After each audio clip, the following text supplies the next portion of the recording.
Sell the end result, not the process. No one cares about the process. আমরা সবসময় feature and প্রসেসটাকে বিক্রি করতে চাই। So sell the six pack, knock the workout. আপনি যদি একটা জিম ওনার হন, তাহলে আপনি যদি চান যে আমার জিমে প্রচুর লোক আসুক, তাহলে আপনি ওয়ার্কআউটের ভিডিও, কষ্ট করে ওয়ার্কআউট করতেছে এই ভিডিওর চেয়ে আপনি দেখাইতে হবে সিক্স প্যাক, তার বডি ফিগার, সে কোথায় চলে গেছে, অর্থাৎ তার আফটার সিচুয়েশন, যে জয়েন করলে 6 মাসে সে কোথায় যাবে। আর তাকে যদি এই কষ্টটা দেখান, তাহলে আলটিমেটলি সে মেম্বারশিপটা নিবে না। So sell the result. আজকে দেখেন স্টিভ জবসের কথা আমরা বলছিলাম। স্টিভ জবস কি দেখিয়েছে?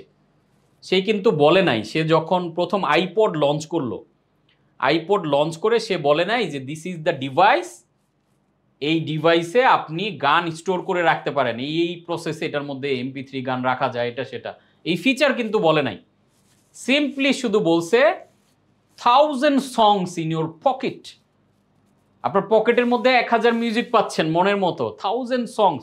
হ্যাঁ, আজকের দিনে এটা শুনতে হয়তো একটু অবাক, কিন্তু আজ থেকে 20-25 বছর আগে গিয়ে চিন্তা করে দেখেন, তখন 1000 songs in pocket, it's a huge ব্যাপার স্যাপার। সেটা কি ছিল? এন্ড রেজাল্ট, যে এই ডিভাইস, এই আইপড নেওয়া মানে তোমার 1000 songs তোমার পকেটে থাকতেছে মন মতো, যখন খুশি তখন তুমি শুনতে পারছো। সো আমরা যখন সেল করতে যাব, আমার প্রোডাক্ট অর সার্ভিস যেটাই হোক, আমি খুঁজে দেখবো এটার এন্ড রেজাল্টটা কি। সেটার এন্ড রেজাল্ট হইতে পারে ফিজিক্যাল কোনো কম্পোনেন্ট, যে এটার পরিবর্তন হবে। এন্ড রেজাল্ট হইতে পারে ইমোশনাল কোনো একটা ব্যাপার, কারণ মানুষ কিন্তু আসলে ফিলিংটা কিনে। এই ফিলিংটা মানুষের জন্য ইম্পর্টেন্ট। মানুষ একটা নতুন গাড়ি কিনে 1 বছরের মধ্যে বা 6 মাসের মধ্যে চেঞ্জ করে আরেকটা গাড়ি কিনে কেন? কারণ ওই নতুন গাড়িটা তাকে একটা গুড ফিল দিবে। আমাদের এক সময় দেখা গেছে যে এই ধরেন কিছু বছর 1953 সালের দিকেই আমেরিকাতে একজন মানুষের সর্বোচ্চ 7 থেকে 8টা ড্রেস থাকতো। এখন এটা এসে 30টার উপরে চলে আসছে। তো তার মানে এত ড্রেস কি মানুষের ডেইলি লাগে? কিন্তু ওই যে নতুন ড্রেস তাকে গুড ফিল দেয়। সো ওই গুড ফিলের এন্ড রেজাল্টটা কমিউনিকেশন করা হয়েছে বিদায় আমরা এখন ওই গুড ফিল নিতে আমরা কন্টিনিউ ওই জিনিসটা চাই। সো এই যে বিভিন্ন কোম্পানিগুলো, ব্র্যান্ডগুলো সবসময় কি এন্ড রেজাল্টকে ফোকাস করে এবং ওইটাকে ঘিরে কমিউনিকেশন করে, তখন আমাদের মাথায় ওইটা আমাদের প্রয়োজন নেই, আমরা জানিও না, কিন্তু ওই জিনিসগুলো তখন আমাদের মাথায় ঢুকে যায় যে হ্যাঁ এটা আমার লাগবে। So sell the result, not the process, কারণ প্রসেস কেউ বিলিভ করে না। আলটিমেট যেই জিনিসটা আমি তাকে দিতে চাই সেটা আমি সেল করব, নট দ্য আমি কি প্রসেস করি, জিনিসটা কি ফিচার না, আমরা বেনিফিট, আলটিমেট বেনিফিটটা সেল করব। So price, people don't buy the price, they buy the result. আসলে আমরা অনেক সময় প্রাইসটাকে একটা ব্যারিয়ার হিসেবে মনে করি। প্রাইস ব্যারিয়ার থাকলে পৃথিবীতে এত লাক্সারি, এত প্রিমিয়াম ব্র্যান্ড, সব বড় বড় ব্র্যান্ডের প্রোডাক্টের প্রাইস বেশি হতো না। So people don't buy price, they buy the result. There are very few people who buy price. অল্প কিছু মানুষ আছে হ্যাঁ প্রাইস সেনসিটিভ, তারা প্রাইসটা বাই করে। এটা হলো অনেকটা হেভেন অ্যান্ড হেলের মতো। হেভেন আর more costly than hell. So offer the heaven, তাদেরকে যখন আপনি বেস্ট অফারটা করতে পারবেন, যেটা আমরা আমাদের কন্টেন্টের class, neuro marketing, branding, marketing, এই 4টা ক্লাসে কিন্তু আই হোপ এই ব্যাপারটা আমাদের খুব ভালোভাবে ধরে ফেলা দরকার, যে আমরা কিভাবে হেভেনটাকে অফার করব, নট দ্য হেল। আমার কথাবার্তায় যাতে তার মাথায় কোনো নেগেটিভ বিলিফ তৈরি না হয়, আমার ভ্যালুটা আমার কথায়, আমার কন্টেন্টে ক্লিয়ারলি যাচ্ছে কিনা। আমি মনে করতেছি ওকে, আমি ওকে মনে করাটা কিন্তু আসলে ওকে না, কাস্টমার কি ভাবতেছে আমার অফারটাই, সেটা ইম্পর্টেন্ট। আমি ভাবতেছি হ্যাঁ আমি বেস্ট প্রোডাক্ট বলে তো বলছি স্যার, আমি তো এরকম একটা কন্টেন্ট দিছি না। জিনিসটা কাস্টমারের পয়েন্ট অফ ভিউ থেকে দেখতে হবে, তার কাছে ওই ভ্যালুটা ক্রিয়েট করছে কিনা জিনিসটা। যদি ওইটা ভ্যালু ক্রিয়েট না করে, তখন আপনার মনে হবে আমি ভ্যালুয়েবল জিনিস দিয়েছি, কাস্টমার কিন্তু ভ্যালুটা পাচ্ছে না। সো এটা আমি অলরেডি আপনাদের কয়েকটা ক্লাসে বলেছি, price is only an issue when the value is unclear. So ভ্যালুটা আমাদের ক্লিয়ার করি কি দিয়ে? আমাদের through out hour marketing, hour communication, এগুলোর মাধ্যমে আমরা আমাদের কন্টেন্টের মাধ্যমে মূলত ভ্যালুটা প্রকাশ করি। এখন যদি ওই ভ্যালুটা আমি প্রকাশ করতে ব্যর্থ হই, আমার কমিউনিকেশন বা কন্টেন্টে গ্যাপ থাকে, তখন প্রাইস অনেক ইস্যু হয়ে দাঁড়ায়। এবং এই প্রাইস ইস্যু হয়ে দাঁড়ায় যার কারণে যারা কন্টেন্টে দুর্বল তারা প্রাইস নিয়ে খেলতে চায়, যে ডিসকাউন্ট দিলেই মনে হয় কিনবে, কমায় দিলেই মনে হয় কিনবে। আর যারা কন্টেন্টে স্ট্রং তারা কিন্তু প্রাইস নিয়ে খেলেই না। আজকে বিগ ব্র্যান্ডেরগুলোর কথা ভাবেন, তারা কিন্তু আসলে ভ্যালু ক্লিয়ার করে এবং তারা হ্যাভেনটাকে বোঝানোর চেষ্টা করে।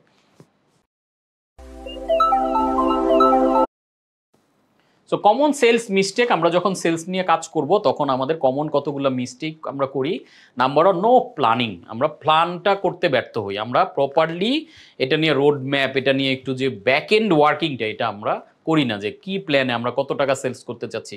সে ফর একটা অনলাইনে আপনি ক্যাম্পেইনই করবেন, সো এটা নিয়ে একটা হলিস্টিক এভরিথিং ধরে ধরে আমার কোন অ্যাডে কোথায় কত টাকা, আমি ফেসবুকে কত দিব, ইউটিউবে কত দিব, গুগলে কত দিব, ইনস্টাগ্রামে কত দিব, এই যে ভাগ করে করে আবার ওই অ্যাডের মধ্যে আমি কতগুলো রিচে ব্যয় করব, কতগুলো আমি এঙ্গেজমেন্টে ব্যয় করব, কতগুলো কনভার্সনে দিব, কত ডলার, এই যে একটা হোল প্ল্যান, এটা কিন্তু সুন্দর করে প্রপার ডিজাইন করে প্ল্যান করে মাঠে না নামলে সেলটা হবে না। আমরা ধুম করে মাথায় আসছে করে ফেলি।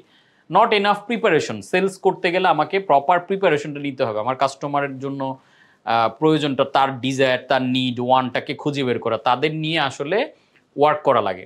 তারপর লিড উইথ প্রাইস। আমরা যেটা করি আমাদের দেশে, আমরা প্রাইস দিয়ে যে এখন আমারটার দাম কম, এই কমে পাচ্ছেন, সো আমরা বারবার লিড উইথ প্রাইস, আমরা প্রাইস দিয়ে আসলে মার্কেটে লিড করতে চাই। বাট এই প্রাইস দিয়ে কম্পিটিশনটা আমি কখনোই আসলে গুড কম্পিটিশন মনে করি না। কারণ দাম কমায় দিলে, ডিসকাউন্ট দিলে, ওই যে ইভেলির মতো 90% ডিসকাউন্ট, 70% তারা বিক্রি করছে ঠিকই, কিন্তু আজকে কিন্তু তারা মার্কেটে নাই। সো ওইভাবে নিজের উপরে প্রেশার নিয়ে লস করে প্রোডাক্ট বিক্রি করার কোনো রিজন নাই। তারপর ল্যাক অফ ইনফরমেশন। আমরা যখন আমাদের সেলস টিম কাজ করে তাদের কাছে পর্যাপ্ত ইনফরমেশন থাকতে হবে কাস্টমার সম্বন্ধে, তা কার কাছে যাচ্ছি। তারপরে বি ইমপেশেন্ট। আমরা যখন সেলস করতে চাই আমরা ইমপেশেন্ট, আমরা একবার দুইবার স্টেপ দিয়ে আমরা রিজেকশন যেহেতু নিতে পারি না, তখন ধৈর্যহীন হয়ে আমরা ছেড়ে দিই। তারপর ওভার কমিট। আমরা সেলস করার জন্য পরে অনেকেই দেখবেন যা নাই প্রোডাক্টের ফিচারে, যেই বেনিফিট নাই ওইটাও এক্সট্রা বলে চায়, যে ডেসপারেট হয়ে যায় যে আমার তো একটা সেলস লাগবে, তখন আলটিমেটলি হিতে বিপরীত হয়। কারণ এই কাস্টমাররা নেগেটিভ রিভিউ দেওয়া শুরু করলে আলটিমেটলি তখন আর ব্র্যান্ডটা দাঁড়ায় না। And problem avoiders. যখন আমাদের চ্যালেঞ্জ আসে, সেলসে জটিল প্রশ্ন আসে, জটিল কাস্টমার আসে, আমরা তখন অ্যাভয়েড করে চলে যাই। সো এই ব্যাপারগুলো আমাদেরকে একটু খেয়াল রাখতে হবে। Consider yourself as a consultant. আপনি যখন সেলস করবেন, you are the doctor of sales. So doctor of sales মানে কি? মানে হচ্ছে সেলসের তিনটা প্রসেস। প্রথমত এক্সামিন, তারপরে হলো ডায়াগনোস, তারপরে হলো ট্রিটমেন্ট। একটা ডাক্তারের কাছে আপনি গেছেন, যাওয়ার পরই সে আপনার সাথে কোনো কথাবার্তা, কোনো রকম ডায়াগনোস না করে আপনাকে অনেকগুলো ওষুধ দিয়ে বললো যে ঠিক আছে আপনি অপারেশন থিয়েটারে চলে আসেন আগামী সপ্তাহে বা আগামীকাল। এই রুগী কিন্তু জীবন আর ওই ডাক্তারের কাছে যাবে না। তাহলে এক্সামাইন করে, ডাক্তার তার সাথে কথা বলে, ডিসকাস করে তার প্রয়োজনটা বা কোথায় কোথায় তার প্রবলেমগুলো কিন্তু খুঁজে বের করে কথার মাধ্যমে, যে ঠিক আছে আপনার পেটে ব্যথা হচ্ছে, আচ্ছা রাতে ঘুম হচ্ছে না, আচ্ছা আপনার এই প্রেশার বেশি ফিল হয়, খেতে পারেন না, বমি বমি লাগে, এই যে জিনিসগুলো এক্সামাইন করে আলোচনার মাধ্যমে। তারপরে এটাকে ডায়াগনোস করে, তার মানে এটা একটা ডায়াগনস্টিক সেন্টারে একটা টেস্টের জন্য পাঠায়। এই দুইটা প্রসেস যখন দান, তখন কিন্তু ফাইনাল ট্রিটমেন্টের ডিসিশন, যে তাকে আমি কি ওষুধ লিখে দিব, তাকে নাকি অপারেশন করতে বলবো, নাকি বলবো 6 মাস রেস্টে থাকেন। সো ঠিক একইভাবে সেলসের ক্ষেত্রেও কিন্তু আমাদেরকে এইভাবে চিন্তা করতে হবে। Examine, customer to customer vary করে। সো আমি কোন কাস্টমারের জন্য কিভাবে আমি সেলস প্রসেসে, আমি যখন সেলসে যাব, ওই সিকোয়েন্সটা আমাকে মেনটেন করবে। Selling out of sequence kills the sale. হুট করে আমি ট্রিটমেন্ট, ডাক্তার যদি বলে যে কালকে আপনার অপারেশন, আসেন, যেইভাবে আমরা রিয়েক্ট করব ঠিক একইভাবে আমরা উইদাউট সিকোয়েন্সে যখন সেল করতে যাই, এটাও আমাদের মধ্যে একটা ধাক্কা তৈরি করে। সেলস সিকোয়েন্সে কি কি থাকবে? Number one, show the feature. এই ফিচার বলতে আমি যেটা বুঝাচ্ছি প্রোডাক্টের ফিচার না। Show the empathy and authority. তার মানে এমপ্যাথিটা সেলসের ক্ষেত্রে দুইটা আপনারা খুব স্ট্রংলি মাথায় রাখবেন। Number one empathy, number two enthusiasm. অর্থাৎ এমপ্যাথি মানে হচ্ছে আমার কাস্টমার যা ফিল করে সেই ফিলিংটা আমি নিজেও করা। Feel the feeling of customer. তার জায়গায় বসে জিনিসটা অনুভব করা, তার জায়গায় বসে প্রবলেমটাকে ফিল করা, এবং ওই জায়গায় বসে যখন আপনি তার মতো করে কথা বলতে পারবেন, তখন কিন্তু সে আপনার কাছ থেকে প্রোডাক্টটা কিনবে এবং সে ফিল করবে আচ্ছা এই মানুষটা আমার মনের কথাটা বুঝছে, আমি তার প্রোডাক্টটা নিতে পারি বা তার সার্ভিসটা আমি নিতে পারি। সো কাস্টমার যখন ফিল করে যে আমাকে ওই মানুষটা বুঝতে পারছে, ওই এমপ্যাথিটা যখন কাস্টমার, এই র্যাপোটা যখন কাস্টমারের সাথে বিল্ড হয়, তখন কিন্তু কিনে। আর অথরিটি কোনটা? অথরিটি মানে হচ্ছে আপনি যে এক্সপার্টাইজ, আপনার প্রোডাক্টটা যে মার্কেটে বেস্ট, আপনার ইউনিক জায়গাটা আপনি আপনার কথার মধ্য দিয়ে, যে এই কারণে আসলে এই যে কোচ কাঞ্চন নিজে একজন ব্যবসায়ী, সো তার কাছ থেকে গেলে আপনি একদম পারফেক্ট প্র্যাকটিক্যাল ব্যবসার জিনিস শিখতে পারবেন। এই কথাটা যদি আমার সেলস পারসন বলে, তো অটোমেটিক্যালি কিন্তু ওই মানুষটা আমার অথরিটিটা ক্লিয়ার হলো এবং তখন সে আগ্রহী হবে। তারপর কি explain the example. Stands for explain the advantage, যে তার আমার এখান থেকে এই প্রোডাক্টটা আমার সার্ভিসটা নিলে অ্যাডভান্টেজ কি পাচ্ছে যেটা অন্য কোথাও নাই। এটা আমাদের কি করছে, একটা ডিফারেন্স ক্রিয়েট করে দিচ্ছে অডিয়েন্সের সাথে আমাদেরকে। তারপর লিড ইনটু দ্য বেনিফিট, তারপরে তাকে এই অ্যাডভান্টেজগুলো থেকে কি বেনিফিটটা আমার এখানে এক্সট্রা পাচ্ছে। তারপর লেট দ্য কাস্টমার টক, এই সিম্পল ইনফরমেশনগুলো পাস করে ওই দিনে শর্ট টাইম এবার কাস্টমারকে বেশি বলতে দিবেন। সেলসের ক্ষেত্রে একটা রুলস আছে, যে রুলসটাকে বলা হয় 90-10 রুলস। এই রুলসের মূল কথা হচ্ছে আপনি সেলস করতে গেলে 90% কাস্টমার মানে কথা বলবে কাস্টমার, আপনি 10% কথা শুধু আপনি বলবেন, এবং ওই 10%-এর মধ্যেও বেশিরভাগ কথা থাকবে বিভিন্ন ধরনের প্রশ্ন, সিম্পল করে তার সাথে খাতির কানেকশন বিল্ড করা। কারণ একজন মানুষ যদি তার সাথে কথা বলে বলে কানেক্ট হতে পারেন, অটোমেটিক্যালি সে আপনার প্রতি দুর্বল ফিল করবে এবং আপনার কাছ থেকে কিন্তু প্রোডাক্ট নিবে। সো একটা ওয়েলকামিং স্টাইলে তার সাথে কানেক্ট হবেন।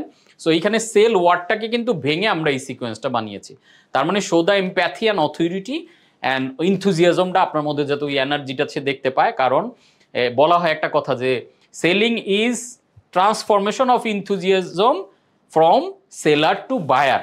আপনার মধ্যে দেখা গেল আপনার প্রোডাক্ট আপনি বিলিভ করেন না, আপনার প্রোডাক্ট আপনি আপনার কাজটাকে ভালোবাসেন না, তখন কিন্তু আপনার কথায় ওই জোরটা আসবে না। আপনার কনফিডেন্স যখন লো থাকবে, আপনার এনার্জি লেভেল এবং আপনার এনথুজিয়াজম যখন লো থাকবে, কাস্টমার কিন্তু এটা বুঝতে পারবে এবং অটোমেটিক্যালি দেখবেন যে প্রোডাক্টটা কিনতে সে আগ্রহী হচ্ছে না। এখন এই এনথুজিয়াজম কি তার সাথে যখন আপনি সরাসরি সেল করছেন তখন ইম্পর্টেন্ট শুধু না, ওভার দ্য ফোন তার সাথে যখন কথা হচ্ছে, ইভেন তাকে যখন একটা মেইল করছেন, এটার ক্ষেত্রেও এনথুজিয়াজমটা দরকার।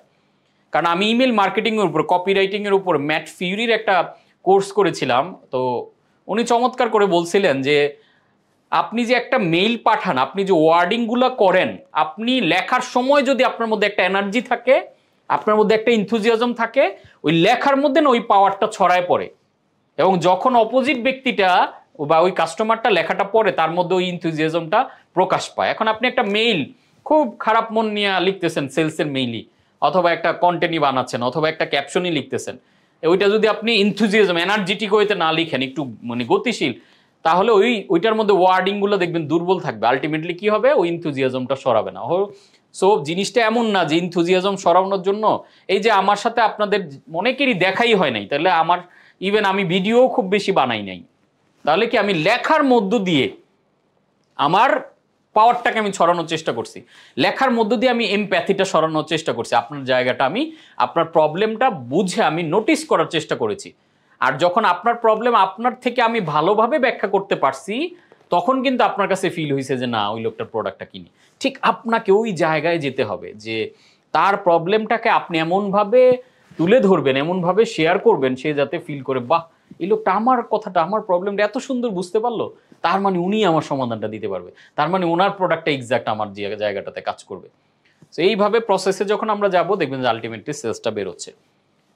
অ্যান্ড কমন কয়েকটা সেলস টেকনিক। নাম্বার 1 যেটা, নো ইউর ক্লায়েন্টস। তার মানে এই কথা তো আমি ডে 1 থেকে কন্টিনিউ বলে আসতেছি, আমার যার ক্লায়েন্ট, কাস্টমার বা প্রসপেক্ট, তাকে প্রপারলি জানতে হবে। সে নিজেকে যতটুকু না জানে আমার, তার চেয়ে গভীরভাবে তার প্রবলেমটা জানতে হবে। যেমন ধরেন একটা হারপিকের কমিউনিকেশনে লেখা আছে যে আপনার সেপটিক ট্যাঙ্কের সুরক্ষা, ট্যাঙ্কে সুরক্ষিত রাখে। এখন এই সেপটিক ট্যাঙ্ক মানুষ একবার জীবনে লাগায় বাড়ি করার সময় মনেই থাকে না, কিন্তু ওই হারপিক কি করছে, ওইটাও যে তার লাইফের একটা জরুরি জিনিস, ওইটা তার নোটিস করে ওইটাকে কিন্তু সে কমিউনিকেট করেছে। আজকে দেখেন হালাল সাবানের যে কমিউনিকেশনটা, আপনি খেয়াল করে দেখেন, হালাল সাবান তো মাখতেছেন গায়ে, খেয়াল করে দেখেন, তো এটার সাথে হালাল হারাম এটা তো আর খাচ্ছেন না। যেমন আমরা যে করোনার সময় স্যানিটাইজার ইউজ করেছি, এখানে তো অ্যালকোহল ছিল, কিন্তু আমাদের বিজ্ঞ আলেমরাই কিন্তু এটা নিয়ে বানাইছে ভিডিও যে না, এটা যেহেতু বাহির সাইডে ইউজ করা হয়, সো এটা কোনো প্রবলেম নেই। তো এখন সাবান হালাল কি হারাম দরকার কিনা এটা মেজর ম্যাটার না, কিন্তু যখন এটা কমিউনিকেট করছে তখন কি হয়েছে, মানুষের একটা হিডেন কিন্তু কথা, এই হিডেন জিনিসটা কার জানতে হয়েছে, মানুষও কোনোদিন এটা ভাবে নাই যে সাবানের আবার হালাল হারাম হয় কিনা, এটা নিয়ে কোনোদিন কোনো আলেমও প্রশ্ন তোলে নাই, কোথাও মানুষ লং টাইম ইউজ করতেছিল। কিন্তু এই যে কাস্টমারকে বোঝার কারণে, যে আমার যেহেতু মুসলিম কান্ট্রির কাস্টমার, তার মধ্যে এরকম একটা জিনিস থাকতে পারে, এই যে দেখেন এখানে কাস্টমারের ভিতরের একটা প্রবলেম নিয়ে আসে। এই যে দেখেন ফেয়ার অ্যান্ড লাভলির কমিউনিকেশন চিন্তা করে দেখেন, মাল্টিভিটামিন। এখন আমরা তো ভিটামিন আসলে খাই শরীরে, এখন এই ক্রিমের সাথে রং পরশার সাথে মাল্টিভিটামিন, এটা যখনই বলছে আমাদের মনে হয়েছে আচ্ছা মনে হয় হ্যাঁ ভিটামিন আমার মানে কি বলে আমার স্কিনটাকে গ্লো করতে বা বেটার রাখতে হেল্প করবে। তার মানে দেখেন কমিউনিকেশনটা কত ডেপথে গিয়ে হয়, কত ভেতরের কথা, মানুষের ভেতরের কথা যেটা মানুষ ভেবেও দেখেনি, কিন্তু বলার পরে মনে হয় ও এটা তো আমার কথা, ও আচ্ছা এটা তো আমার দরকার। এবং যে গত গ্রোথ চ্যালেঞ্জে একজন বলতেছিল স্যার আমি শুধু আপনার যে রুবিক্স কিউব দিয়ে আপনি কমিউনিকেশনটা করছেন, রুবিক্স কিউব কোথায় আর ব্যবসা কোথায়? কিন্তু আপনি দুইটা জিনিসটা এত সুন্দরভাবে মিলাইছেন, আসলেই তো তাই। রুবিক্স কিউব তো আমরা ফ্রেমওয়ার্ক না জানলে, এটার স্কিল না থাকলে আমরা সারাদিন ঘুরেলেও মিলিতে পারবো না। ব্যবসাটা তো তাই, আপনি এত সুন্দরভাবে জিনিসটাকে প্রেজেন্ট করছেন, এটা দেখে আমার কাছে মনে হয়েছে যে না আপনার কাছে কিছু শেখা যাবে। That's the process. এটা কেন হইতেছে? কারণ আমি কাস্টমারের নিডটা নিয়ে জানার চেষ্টা করি যে তার কোন জায়গায় আটকা আছে, ঝামেলা আছে। অ্যান্ড সেলসের ক্ষেত্রে সবচেয়ে important, sell yourself first. মানুষ তার কাছ থেকেই প্রোডাক্ট কিনে যাকে ওই মানুষটার পছন্দ হয়। সো আপনার যারা সেলস টিম বা সেলস পারসন তাদেরকে বলবেন sell yourself first.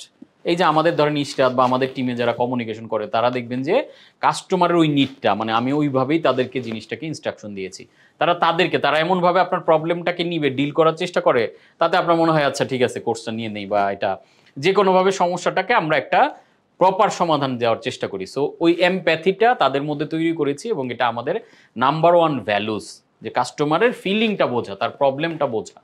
So sell yourself first. আপনি কমিউনিকেশন দিয়ে আপনার নিজেকে যদি সেল করতে পারেন, অটোমেটিক আপনার প্রোডাকশন নিবে।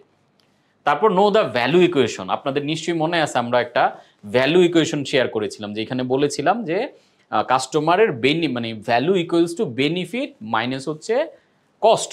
তো কাস্টমারের কস্ট যত কমানো যায়, কস্টের মধ্যে আমরা 4 ধরনের কস্টের কথা বলেছিলাম, আর ভ্যালু যত বেশি দেওয়া যায়। সো ভ্যালু ইকুয়েশনে মানুষ যখন মিলাবে, এবং এইটা কিন্তু মানুষ ক্যালকুলেটর ধরে চেপে চেপে দেখবে না, ওই দিনে ক্লিক। এই যে যত আলোচনা আমরা এই যে 10টা ক্লাস জুড়ে করার চেষ্টা করছি, এইটা কিন্তু মানুষ এত ডিটেল কোনো কিছু বুঝবে না। এই 10 ক্লাসের জিনিসটা মানুষের মিলি সেকেন্ডে ক্যালকুলেট হয়ে যায়। আপনি খেয়াল করে দেখেন, আচ্ছা জিনিসটা বলতেছে ও আচ্ছা 900 টাকা একটা কোর্স করে ফেলে, আচ্ছা 10,000 টাকা বিবিএম 10টা ক্লাস করবে, এইটাও করে ফেলি, মানে এত কিছু কিন্তু ভাবেন না। কিন্তু আমাকে এত কিছু ভাবা লাগে, আমাকে এত কিছু আয়োজন এমনভাবে দেওয়া লাগে যাতে আপনি ওই দিনে ক্লিক জিনিসটা ভেবে ফেলতে পারেন। সো ভ্যালু ইকুয়েশনটা যাতে অলওয়েজ ঠিক থাকে, যে আমি যাতে ওভার ভ্যালু কাস্টমারকে দিতে পারি। And find big why for your customer. খুবই ইম্পর্টেন্ট যে কাস্টমার কেন কিনবে, এই বিগ হোয়াইটা যখন আপনি প্রপারলি ক্লিয়ার করতে পারবেন, তখন আপনার প্রোডাক্ট না কিনে সে কিন্তু যাবে না। দিস ইজ এই 4টা হচ্ছে আমাদের একটা কমন সেলস টেকনিক। সো মানুষ আসলে কি কিনে? আমি যে বেচতে যাচ্ছি আমার তো জানতে হবে মানুষ আসলে কিনে কি। মানুষ কি খাবার কিনে? মানুষ কি ড্রেস কিনে? নো। যদি খাবারটা খাবারের জন্যই কিন্তু মানুষ, তাহলে এত খাবার পৃথিবীতে তৈরি হতো না। একটা সময় কি ছিল? একটা সময় মানুষ শিকার করত। সিস্টেম কি ছিল? যে শিকার করে এনে সবাই মিলে শিকারে যাইতো, শিকার করে এনে একটা গরু ধরে পাইছে, একটা ছাগল ধরা গেছে, এনে এটাকে পুরে মোটামুটি সবাই সমান ভাগে খেয়ে ফেলতো। বাট এখন কিন্তু অপশন অনেক হয়ে গেছে। মানুষ এখন ক্ষুধার জন্য খায় না, মানুষ এখন ফিলিং এর জন্য খায়, যার কারণে অনেক অতিরিক্ত খেয়ে ফেলে। মানুষ এখন এই যে পোশাকের মেইন কাজ কি? মানুষের লজ্জা নিবারণ করা। মানুষকে এখন শুধুমাত্র লজ্জা নিবারণের জন্য পোশাক পরে। তার মানে খেয়াল করে দেখেন যে আগের পৃথিবী আর এখনকার পৃথিবী কিন্তু প্রয়োজনের জায়গাটা টোটালি চেঞ্জ হয়ে গেছে। সো মানুষ এখন কিনে সলিউশন। মানুষের কোনো প্রবলেম, আমি অসুস্থ, হাত কেটে গেছে বা আমার শরীর ব্যথা করছে, আমি ডক্টরের কাছে যাচ্ছি, তার মানে আমার একটা প্রবলেমের আমি সলিউশন কিনতে যাচ্ছি। অ্যান্ড মানুষ এখন কিনে গুড ফিলিং, সলিউশনের চেয়েও বেশি কিনে। কারণ দেখেন আমি যে এই যে ব্লেজার, আমি একটার পর একটা কিনতেছি, আমার এক একটা ক্লাসের জন্য এক একটা করে ব্লেজার, তো এইটা তো গুড ফিলিং যে আমার ডিফারেন্ট লাগবে। আমার মানুষের যদি ফিলিংই মানুষ না কিনতো, তাহলে মানুষের ঘরে এই 30 জোড়া জুতা থাকতো না, মানুষের 5টা ঘড়ি থাকতো না, 10টা ঘড়ি থাকতো না। ঘড়ি তো একটাই আমার টাইম দিচ্ছে। তাহলে কেন? কারণ আমি এখন ব্ল্যাক ড্রেসের সাথে আমি ব্ল্যাক কালার পরছি, গোল্ডেন কালারের শার্ট ওইটার সাথে ম্যাচ করে, ইসের সাথে ম্যাচ করে। তাহলে এই ম্যাচিং এর কথাগুলো কেন আসতেছে? এটা তো লজ্জা নিবারণই হওয়ার কথা। মানুষ এখন গুড ফিলিং কিনতে চায়। তার মানে আপনার প্রোডাক্ট যদি তাকে গুড ফিলিং দিতে পারে, তাহলে সে কিনবে। এন্ড আপনি কমিউনিকেশন দিয়ে তাকে বুঝাইতে হবে যে এই প্রোডাক্টটা তোমাকে গুড ফিলিং দিবে। মানুষ আইফোন 14 থাকার পরেও 2,30,000 টাকা দিয়ে আবার 14 প্রো ম্যাক্স মানে 15 প্রো ম্যাক্স কেন কিনতেছে? Because of good feeling. ওইটা বাদ দিয়ে নতুন এই 2.5 লাখ টাকার ফোনটা কিনলে তার মধ্যে ফিলিং গুড, বাট কমিউনিকেশন কিন্তু 14 মডেলও যা বা 7 মডেলেও যা 15ও সেম, অলমোস্ট সেম সব কিছু।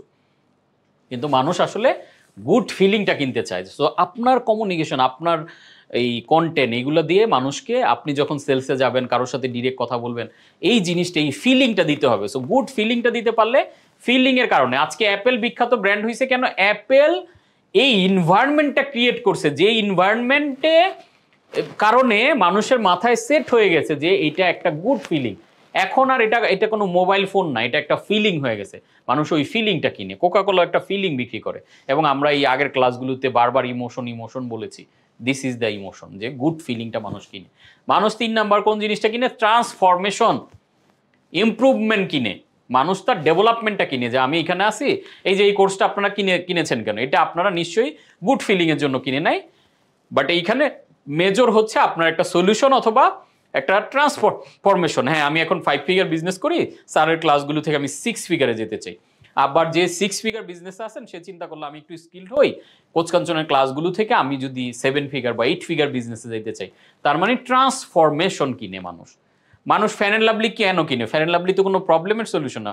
ফ্যান অ্যান্ড লাভলি তাকে একটা গুড ফিলিং দেয়, ফ্যান অ্যান্ড লাভলিটা মাখলে, এবং তার একটু চেহারা ফর্সা হইলে তার একটা ট্রান্সফরমেশন, নিজেকে একটু ইমপ্রুভ করতে পারলো। সো মানুষ মোটা দাগে আপনি যদি চিন্তা করে দেখেন যে এই 3টা জিনিসই আসলে ওভারঅল যত প্রোডাক্ট, এর মধ্যেই হয় সলিউশন করছে, অথবা তাকে একটা গুড ফিলিং দিচ্ছে, অথবা তার লাইফকে ট্রান্সফর্ম করছে, এইখান থেকে এইখানে আনতে একটু ডেভেলপমেন্ট করতেছে, ইমপ্রুভ করতেছে। So that's the selling process. So মানুষ যেহেতু এগুলা কিনে, আমি এগুলার বাইরে অন্য কিছু বিক্রি করতে চাইলে তো হবে না। সো আমাকে এগুলোর মধ্যে ফিট করতে হবে আমার কমিউনিকেশনটাকে। So locate your customer. কাস্টমারকে কিভাবে লোকেট করবেন? প্রথমত কাস্টমারের জন্য ইম্পর্টেন্ট যেই জায়গাটা, সেটা হলো লিসেন। আমরা কাস্টমারের কথা শুনতে হবে, কাস্টমার কি বলে, গল্প করতে হবে, তার সাথে সময় কাটাইতে হবে। কাস্টমার কেয়ারে ফোন দিয়েছে, কথা বলেন। তার হিডেন নিডটা, যেটা সে নিজেও জানে না, তার কথার মধ্যে দেখবেন পাবে প্রকাশ, ওইটা আপনাকে পিক করে ফেলতে হবে। লিসেন। দেন হলো অবজার্ভ। আপনার কাস্টমারগুলো কি করতেছে, কি কমেন্ট করে, কিভাবে মেসেজ করে, অবজার্ভ করেন। এইখান থেকে আপনি কিছু নেওয়ার চেষ্টা করেন। যত আপনি এটা বুঝবেন, যত ভালো কাস্টমারকে বুঝতে পারবেন আপনি, তত ভালো প্রোডাক্ট অ্যান্ড সার্ভিস ডেভেলপ করতে পারবেন, এবং তত ভালো আপনার বিজনেস হবে। So observe.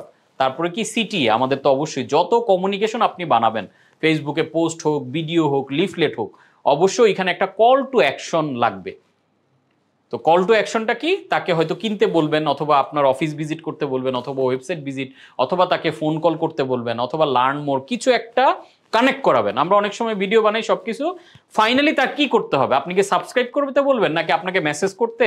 একটা কথা যাতে আমরা ফিনিশিং লাইনে তাকে একটা ডিরেকশন দিতে হবে, না হলে আমি কমিউনিকেশন করে কোনো কিন্তু লাভ হচ্ছে না।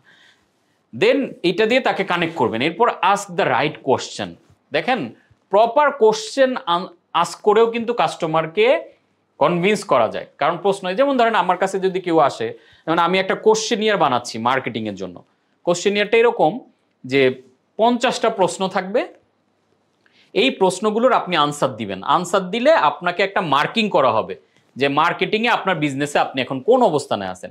সো মার্কেটিংয়ে আপনি যদি 40+ মার্ক পান, তাহলে আপনাকে বলা হবে যে আমাদের এই বইটা পড়েন বা এই কোর্সটাতে জয়েন করেন। আপনি 60+ পেয়েছেন, আপনাকে বলা হবে তাহলে এই কাজগুলো আপনি করেন। এই যে প্রশ্নগুলো কি করছে, আমি যখন প্রশ্ন করতেছি যে কাস্টমার আপনি কি এখন ডিজিটাল মার্কেটিংয়ে প্রমোশন করেন কিনা, হ্যাঁ সে বললো ইয়েস বা না। আপনি এখন প্রতিদিন কতজন কাস্টমারকে আপনার প্রোডাক্ট অফার করেন, সে লিখলো আমি 500 কাস্টমারকে।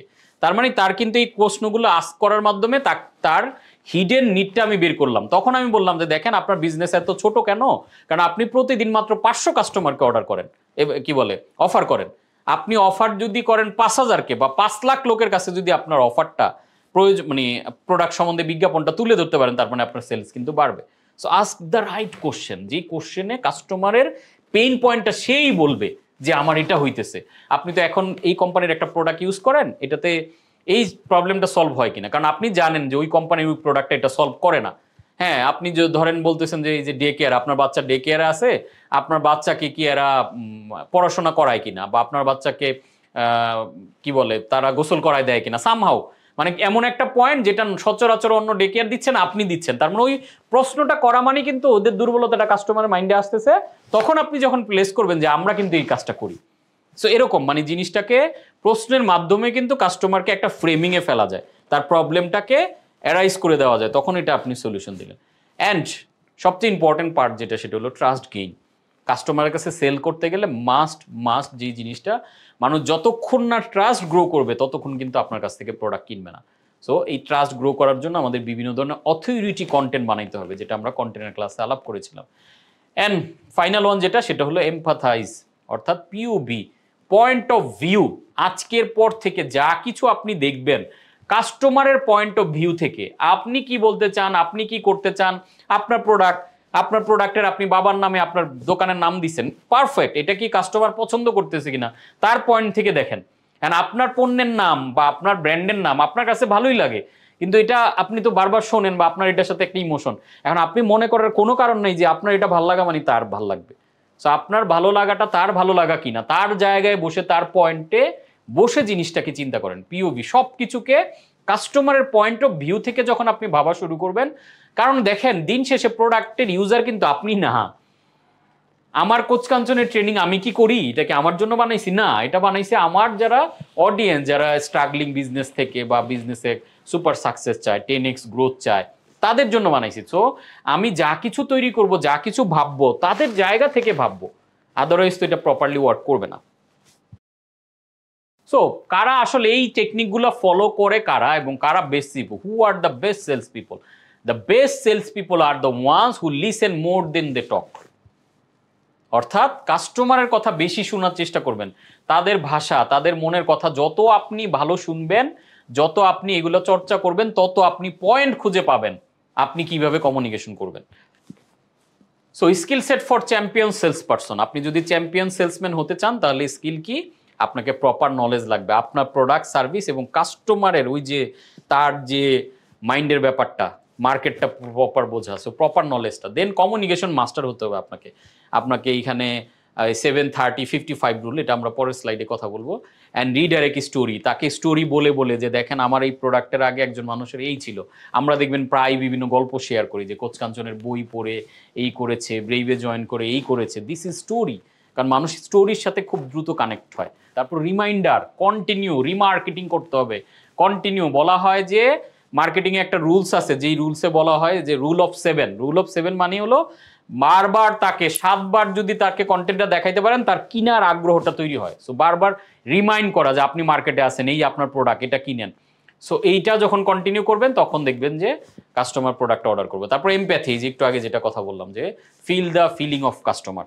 তারপর এনার্জি মাস্ট, আপনার কন্টেন্টের মধ্যে এনার্জি থাকবে, আপনার ভিডিওর মধ্যে এনার্জি থাকবে, আপনার কথার মধ্যে এনার্জি থাকে, আপনার প্রত্যেকটা টিম মেম্বার যাতে অলওয়েজ এনার্জেটিক থাকবে। যেমন দেখেন এই যে আমরা যে ক্লাসগুলো নেই, 7 ঘন্টা 8 ঘন্টা ক্লাস করার পর আমি যে সুপার এনার্জেটিক থাকি, এইটা কিন্তু একটা গুড ফিলিং দেয় আমার অডিয়েন্সের জন্য।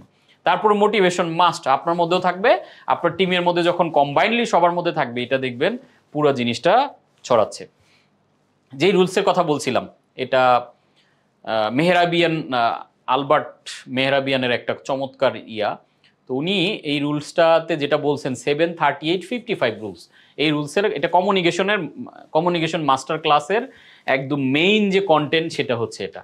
তার মানে আমরা যত কথা বলি এর 7% স্পোকেন ওয়ার্ডস, অর্থাৎ আমরা যা কথা বলি এটা কমিউনিকেশনে ভূমিকা রাখে মাত্র 7%, অ্যান্ড 38% হচ্ছে ভয়েস অ্যান্ড টোন, 55% হচ্ছে বডি ল্যাঙ্গুয়েজ।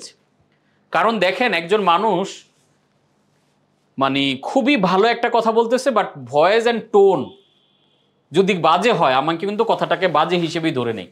আবার ধরেন তার যদি স্পোকেন ওয়ার্ডটা বেটার, বাট তার ভয়েস টোনও ওকে, কিন্তু তার বডি ল্যাঙ্গুয়েজ বলতেছে সামথিং রং, আমরা কিন্তু এটা ধরে ফেলি। দেখেন যে না, এটা তো চোর, এই লোকটা যাই বলুক কথা ভালো শুদ্ধই বলতেছে, ইংলিশে বলতেছে, সব ওকে, কিন্তু তার বডি ল্যাঙ্গুয়েজ বলতেছে যে কিছু একটা চুরি করছে, কিছু একটা লুকাচ্ছে। এটা কিন্তু কমন সেন্সে মানুষের ব্রেন যেভাবে বিল্ড করা, এটা কিন্তু ধরে ফেলে। তার মানে আমরা যখন সেলসের কমিউনিকেশন করব, আমরা যখন কথা বলবো, আমাদেরকে স্পোকেন ওয়ার্ড অনেক ইম্পর্টেন্ট, আমি কি বলছি তার চেয়ে বেশি ইম্পর্টেন্ট হচ্ছে টোন অফ ভয়েস, আমি কিভাবে বলছি।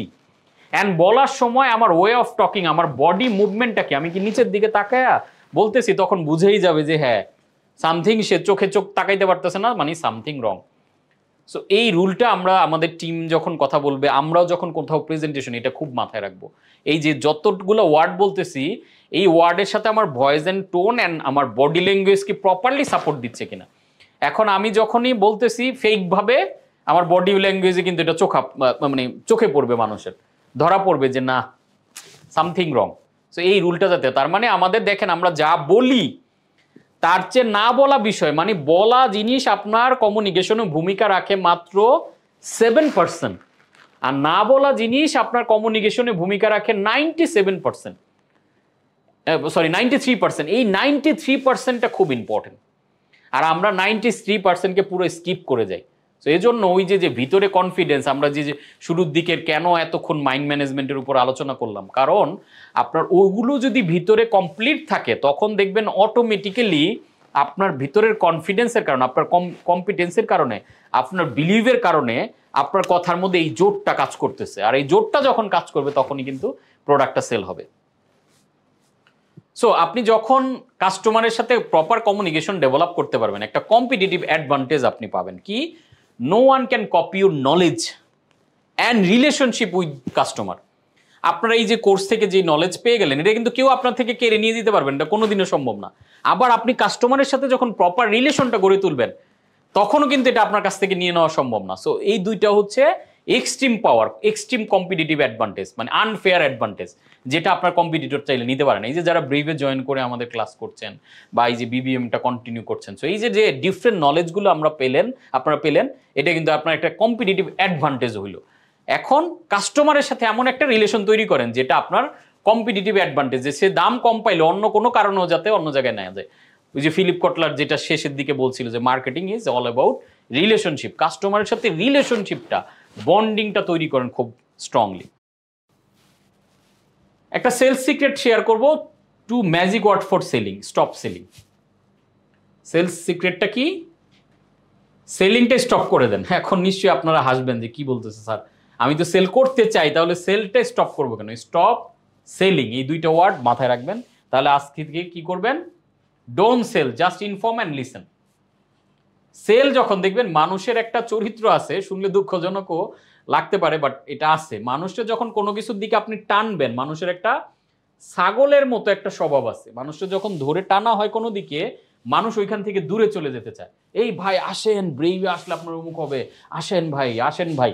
তখন মনে করবে সামথিং রং, উনি এত জোর করতেছে কেন? তো ছাগল দেখবেন যে ট্রেনে আপনি গোসল করানোর দিকে ও পিছন দিকে টান দেয়। তো এই স্বভাবটার কারণে আপনি যদি তখন কারো কাছে সেল করার জন্য কন্টিনিউ টানতে যান, সে দেখবেন পিছায় চলে যায়। সো আপনার কাজ কি? আপনার ভ্যালুটা ইনফর্ম করে দেওয়া, অ্যান্ড উনি কি বলতেছে ওনাকে সময় দেন, লিসেন করেন ওনার জিনিসটা। কারণ মানুষ যখন নিজেকে শেয়ার করতে পারে, মানুষ যখন নিজের কথাগুলো আরেকজনের সাথে, কারণ এখনকার পৃথিবীতে আসলে মানুষ লিসেন করতে চায় না কারো কথা। কেউ সবচেয়ে বড় দুর্বলতার জায়গা যেটা, এখন আমরা কারো কথা কেউ শুনতে চাই না, আমরা শুধু বলতে চাই। ওই জায়গাতে আপনি যখন সেলস করতে গিয়ে কারো কথা মনোযোগ দিয়ে শুনবেন, ইভেন আমার এই লিসনিং স্কিলটা এত পাওয়ারফুলি কাজে লাগে, আনবিলিভেবল। অনেকেই আমার কাছে, আমার টিম মেম্বার বিভিন্ন যাদের সাথে কাজ করি, সমস্যা নিয়ে আসে। আমি যখন সমস্যাগুলো প্রপারলি শুনি, তাকে বলি যে আচ্ছা কি হইতে পারে, এই সমস্যাটা কোনটা ভালো, সমাধানও সেই বলে দিচ্ছে, আমি শুধু লিসেন করি। পরে বলে স্যার আপনার কাছে আজকে এসে যা কাজ হইলো, যেই প্ল্যানটা দিচ্ছেন আপনি, যা করছেন সুপার। অথচ আমার সাথে যে আধা ঘন্টা কথা বলছে, এর মধ্যে 29 মিনিট বা 28 মিনিটই সে কথা বলে গেছে। আমি শুধু মাঝে মাঝে একটা দুইটা প্রশ্ন করছি, সমাধানও সে বের করে চলে গিয়ে আমারে বলতেছে স্যার দারুণ কিছু কথা বললেন আজকে, খুব কাজে লাগলো বলছে, কিন্তু সেই তো কেন তার এই ফিলিংটা তৈরি? ওই যে ফিলিং, আবার দেখেন সে একটা গুড ফিলিং পেয়ে গেছে, এই ফিলিংটা মনে হয়েছে আচ্ছা তার কথাগুলো। দেখবেন অনেক সময় আমাদের রুগী যারা থাকি, আমরা অসুস্থ হই, ডক্টরের কাছে, কিছু ডক্টর সে হয়তো অনেক এক্সপার্ট, তার কিছু চোখটা একটু দেখলো, একটু পার্স মেপে দিয়ে দেয়। এটা কিন্তু রুগীরা বাংলাদেশে পছন্দ করে না। আর কি ডাক্তারের কাছে গেলাম, ধৈর্য দেখলো না, কথা বললো না। আর ডাক্তার নর্মাল, কিন্তু সে রুগীকে কথা বলতে দিছে, স্যার এটা হইছে আমার, এই প্রবলেম ওই প্রবলেম, এমুক হয় এই হয়। 10 মিনিট আপনি বলে গেছেন, এরপরে সে ওষুধ দিয়ে দিল, আপনি খুশি যে এর চেয়ে অমায়িক ডাক্তার হয় না, ভালো ডাক্তার হয় না। তার মতো ডাক্তার বাংলাদেশে আরেকটাও নেই, বিকজ ওইখানে গিয়ে সে কথা বলতে পারছে। এই একটা স্কিলও যদি আপনি সেলসে কাজে লাগান, সুপার স্কিল, মানুষকে খালি খোঁচা দিয়ে দিবেন কোন একটা পয়েন্টে যে হ্যাঁ আপনার লাইফ কেমন চলতেছে ভাই, এটা কি ওরকম কি হয়েছিল বলেন তো আপনার লাইফের একটা ঘটনা বা এটা। আপনি কিন্তু আপনার প্রোডাক্ট নিয়ে যে শুধু কথা বলবেন তা না, তার লাইফ নিয়ে কথা বলেন, সুপার কানেক্ট হয়ে যাবে সে। বাহ, এই লোকটা আমার লাইফের কথা গুরুত্ব দিচ্ছে, আমার এই সন্তানের কথা কোথায় পড়াইছি, আপনি যে যে ব্যবসা দাঁড় করলেন কিভাবে, আপনি যে এই প্রফেশনে কিভাবে, এই যে যখন একটু কিভাবে কেন কি সে কিন্তু বলতেছে। আপনি সিস্টেমে এবার দেখবেন যে সে তোর সবকিছু বলছে, আপনি মনোযোগ দিয়ে শোনার কারণে বলবে যে ভাই আপনি কি যেন বলতে চেয়েছিলেন, এই প্রোডাক্টটা বিক্রি করতে আসছিলাম, ও আচ্ছা ঠিক আছে দিয়ে যান, দাম কত। আলটিমেটলি কিন্তু সেলই হইল। এখন আমরা কি করি, গিয়ে তার কিছু শুনি না, ভাই জানেন কোম্পানি থেকে আসছি এটা এটা আলটিমেটলি মানুষ মানে মাথা খারাপ হয়ে যায়, তখন আর আলটিমেট সেল হয় না। So just inform and listen. So sales boost করার ক্ষেত্রে 3টা এস আমাদের খুব ভূমিকা পালন করে। 3S performance booster. Number 1 smile. Chinese একটা প্রবাদ আছে যে যারা হাসতে জানে না তাদের দোকান খোলা নিষেধ। So your sales depend 50% on your smile. আপনি যখন সেলসে মুভ করবেন বা প্রেজেন্টেশন, তখন স্মাইলটা খুব পাওয়ারফুল। যে আপনি হাসলে মানুষ মনে করে প্রাণবন্ত, কারণ হাসি এমন একটা নিউরন মানে নিউরাল কানেক্টিভিটি তৈরি করে যে আপনি মিরর নিউরন হয়, অর্থাৎ আপনি হাসলে এক জায়গায় শুধু শুধু হাসবেন, দেখবেন অটোমেটিক্যালি বাকিদের মধ্যে হাসি ছড়া যাচ্ছে। সো ইটস এ কন্টেজিয়াস জিনিস। সো স্মাইলটা দেন হলো স্লিপ। এখন বলবেন আমি মানে সেল করতে গেলে স্লিপ কেন, ভালো ঘুম না হলে আপনার ব্রেন কাজ করবে না। সো আমেরিকার স্লিপ ফাউন্ডেশনের রিসার্চ অনুযায়ী একটা প্রাপ্তবয়স্ক মানুষের 7 থেকে 9 ঘন্টা ঘুমানো ইম্পর্টেন্ট। এবং যেহেতু সেলস বা বিজনেস হচ্ছে ব্রেইন ওয়ার্ক, সো আপনার ব্রেইনকে ভালো রাখার জন্য ঘুমটা খুব ইম্পর্টেন্ট। ভালো ঘুম হলে আপনার ব্রেইন দেখবেন ক্রিয়েটিভ, ইনোভেটিভ এবং বেশ ভালো কাজ করছে। Number 3 surrounding with positive people. অর্থাৎ আপনি যদি নেগেটিভ পিপলদের সাথে থাকেন, ওই যে থিঙ্ক টক অ্যান্ড ওয়ার্ক কোনোটাই পজিটিভলি হবে না, তারা টেনে ধরবে আপনাকে।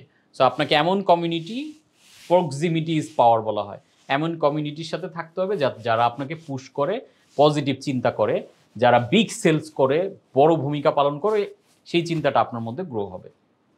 গোল্ডেন 3 রুল, যেটাকে আমি নাম দিয়েছি CGG, C equals conviction. Transform your conviction to your customer, sales will move automatically. কোনো একটা প্রোডাক্ট যখন আপনি মনে প্রাণে বিলিভ করেন, এটা অটোমেটিক্যালি দেখবেন যে বিলিফটা ছড়ায় যায়। যেমন ধরেন ব্রেইভের আমরা যখন ব্যাচ 1 রেডি করি, তখনও আমার কন্টেন্ট গুছানো নাই, তখনও আমার ব্রেইভে আমি কি কি দিব পুরোটা আমার রেডি করা নাই। আমি জাস্ট একটা প্রোগ্রাম অ্যারেঞ্জ করলাম, আমাদের এইরকম আপনাদের যে গেট টুগেদার প্রোগ্রামের মতো, সেইখানে আমি জাস্ট একটা বক্তব্য দিলাম, ওইখানে আমি ইন্ট্রোডিউস করলাম যে এরকম একটা প্রোগ্রাম আনতে যাচ্ছি যেখানে হাই ভ্যালু প্রোগ্রাম, অ্যান্ড এটাতে আমি এই করতে চাই, এটা হচ্ছে ড্রিম। বাট আমি ওটুক যে প্রেজেন্ট করেছি, বাট আমার কনভিকশনটা, আমার মানে নিজের ভিতরে আত্মবিশ্বাসটা, কনফিডেন্সটা এত পাওয়ারফুল ছিল, এটা দেখে কিন্তু আমাদের 22 জন লোক জয়েন করছে, without any marketing, without any information যে ব্রেইভে কি হবে না হবে। ইভেন কন্টেন্টও গোছানো ছিল না যে আমি কন্টেন্টটা দেখাবো। এটা কেন হয়েছে? ওই যে বলছিলাম যে sales is transformation of the enthusiasm, এবং কনভিকশনটাই কিন্তু ট্রান্সফর্ম হয়। সো আপনি যখন নিজের প্রোডাক্টে সুপার কনফিডেন্ট, এটা যখন কনফিডেন্টলি আরেকজনকে বলবেন, সে বলবো আচ্ছা ভাই দেখলে দেন প্রোডাক্ট একটু পাঠান। সেই কনফিডেন্সটা আপনার, এই কনভিকশনটা আপনার পুরো সেলস টিমে যারা সেলসের সাথে রিলেটেড সবার মধ্যে থাকতে হবে। And G stands for gap filler, solve a problem or help to achieve the goal. অর্থাৎ আপনার এই প্রোডাক্টটা কাস্টমারের লাইফে কোন গ্যাপটা ফিল আপ করছে, তার কি কোনো একটা প্রবলেমের সলিউশন দিচ্ছে, নাকি তার কোনো একটা গুড ফিলিং তৈরি করতেছে, নাকি তাকে একটা ট্রান্সফরমেশন দিচ্ছে। ওই যে 3টা যে বলছিলাম যে people buy, transformation, feeling. So এই জায়গাটা আপনি বের করেন যে আমার প্রোডাক্টটা এই গ্যাপ ফিলার, এই প্রবলেমটাকে সলিউশন করছে। অ্যান্ড লাস্ট G যেটা গিভ মোর, আমাদের এই মেন্টালিটিটা নিজের মধ্যে তৈরি করতে হবে। If you giving more than you get, very soon you will get more than you give. এবং এটা আজকে কোচ কাঞ্চনের এই অবস্থানে আসার পিছনে কিন্তু মেইন কারণ হচ্ছে এটা। আমি একটা কোর্সে যেই পরিমাণ ইনফরমেশন প্রোভাইড করি, এটা দিয়ে আমি অনায়াসে ভিন্ন নাম দিয়ে আমি আরও একটা কোর্স রেডি করে ফেলতে পারতাম, কিন্তু এটা আমি করি না, কারণ আমার গিভ মোরটা হচ্ছে আমার একটা আইডিওলজি, একটা ফিলোসফি, এইটা আমার একটা ভ্যালুস।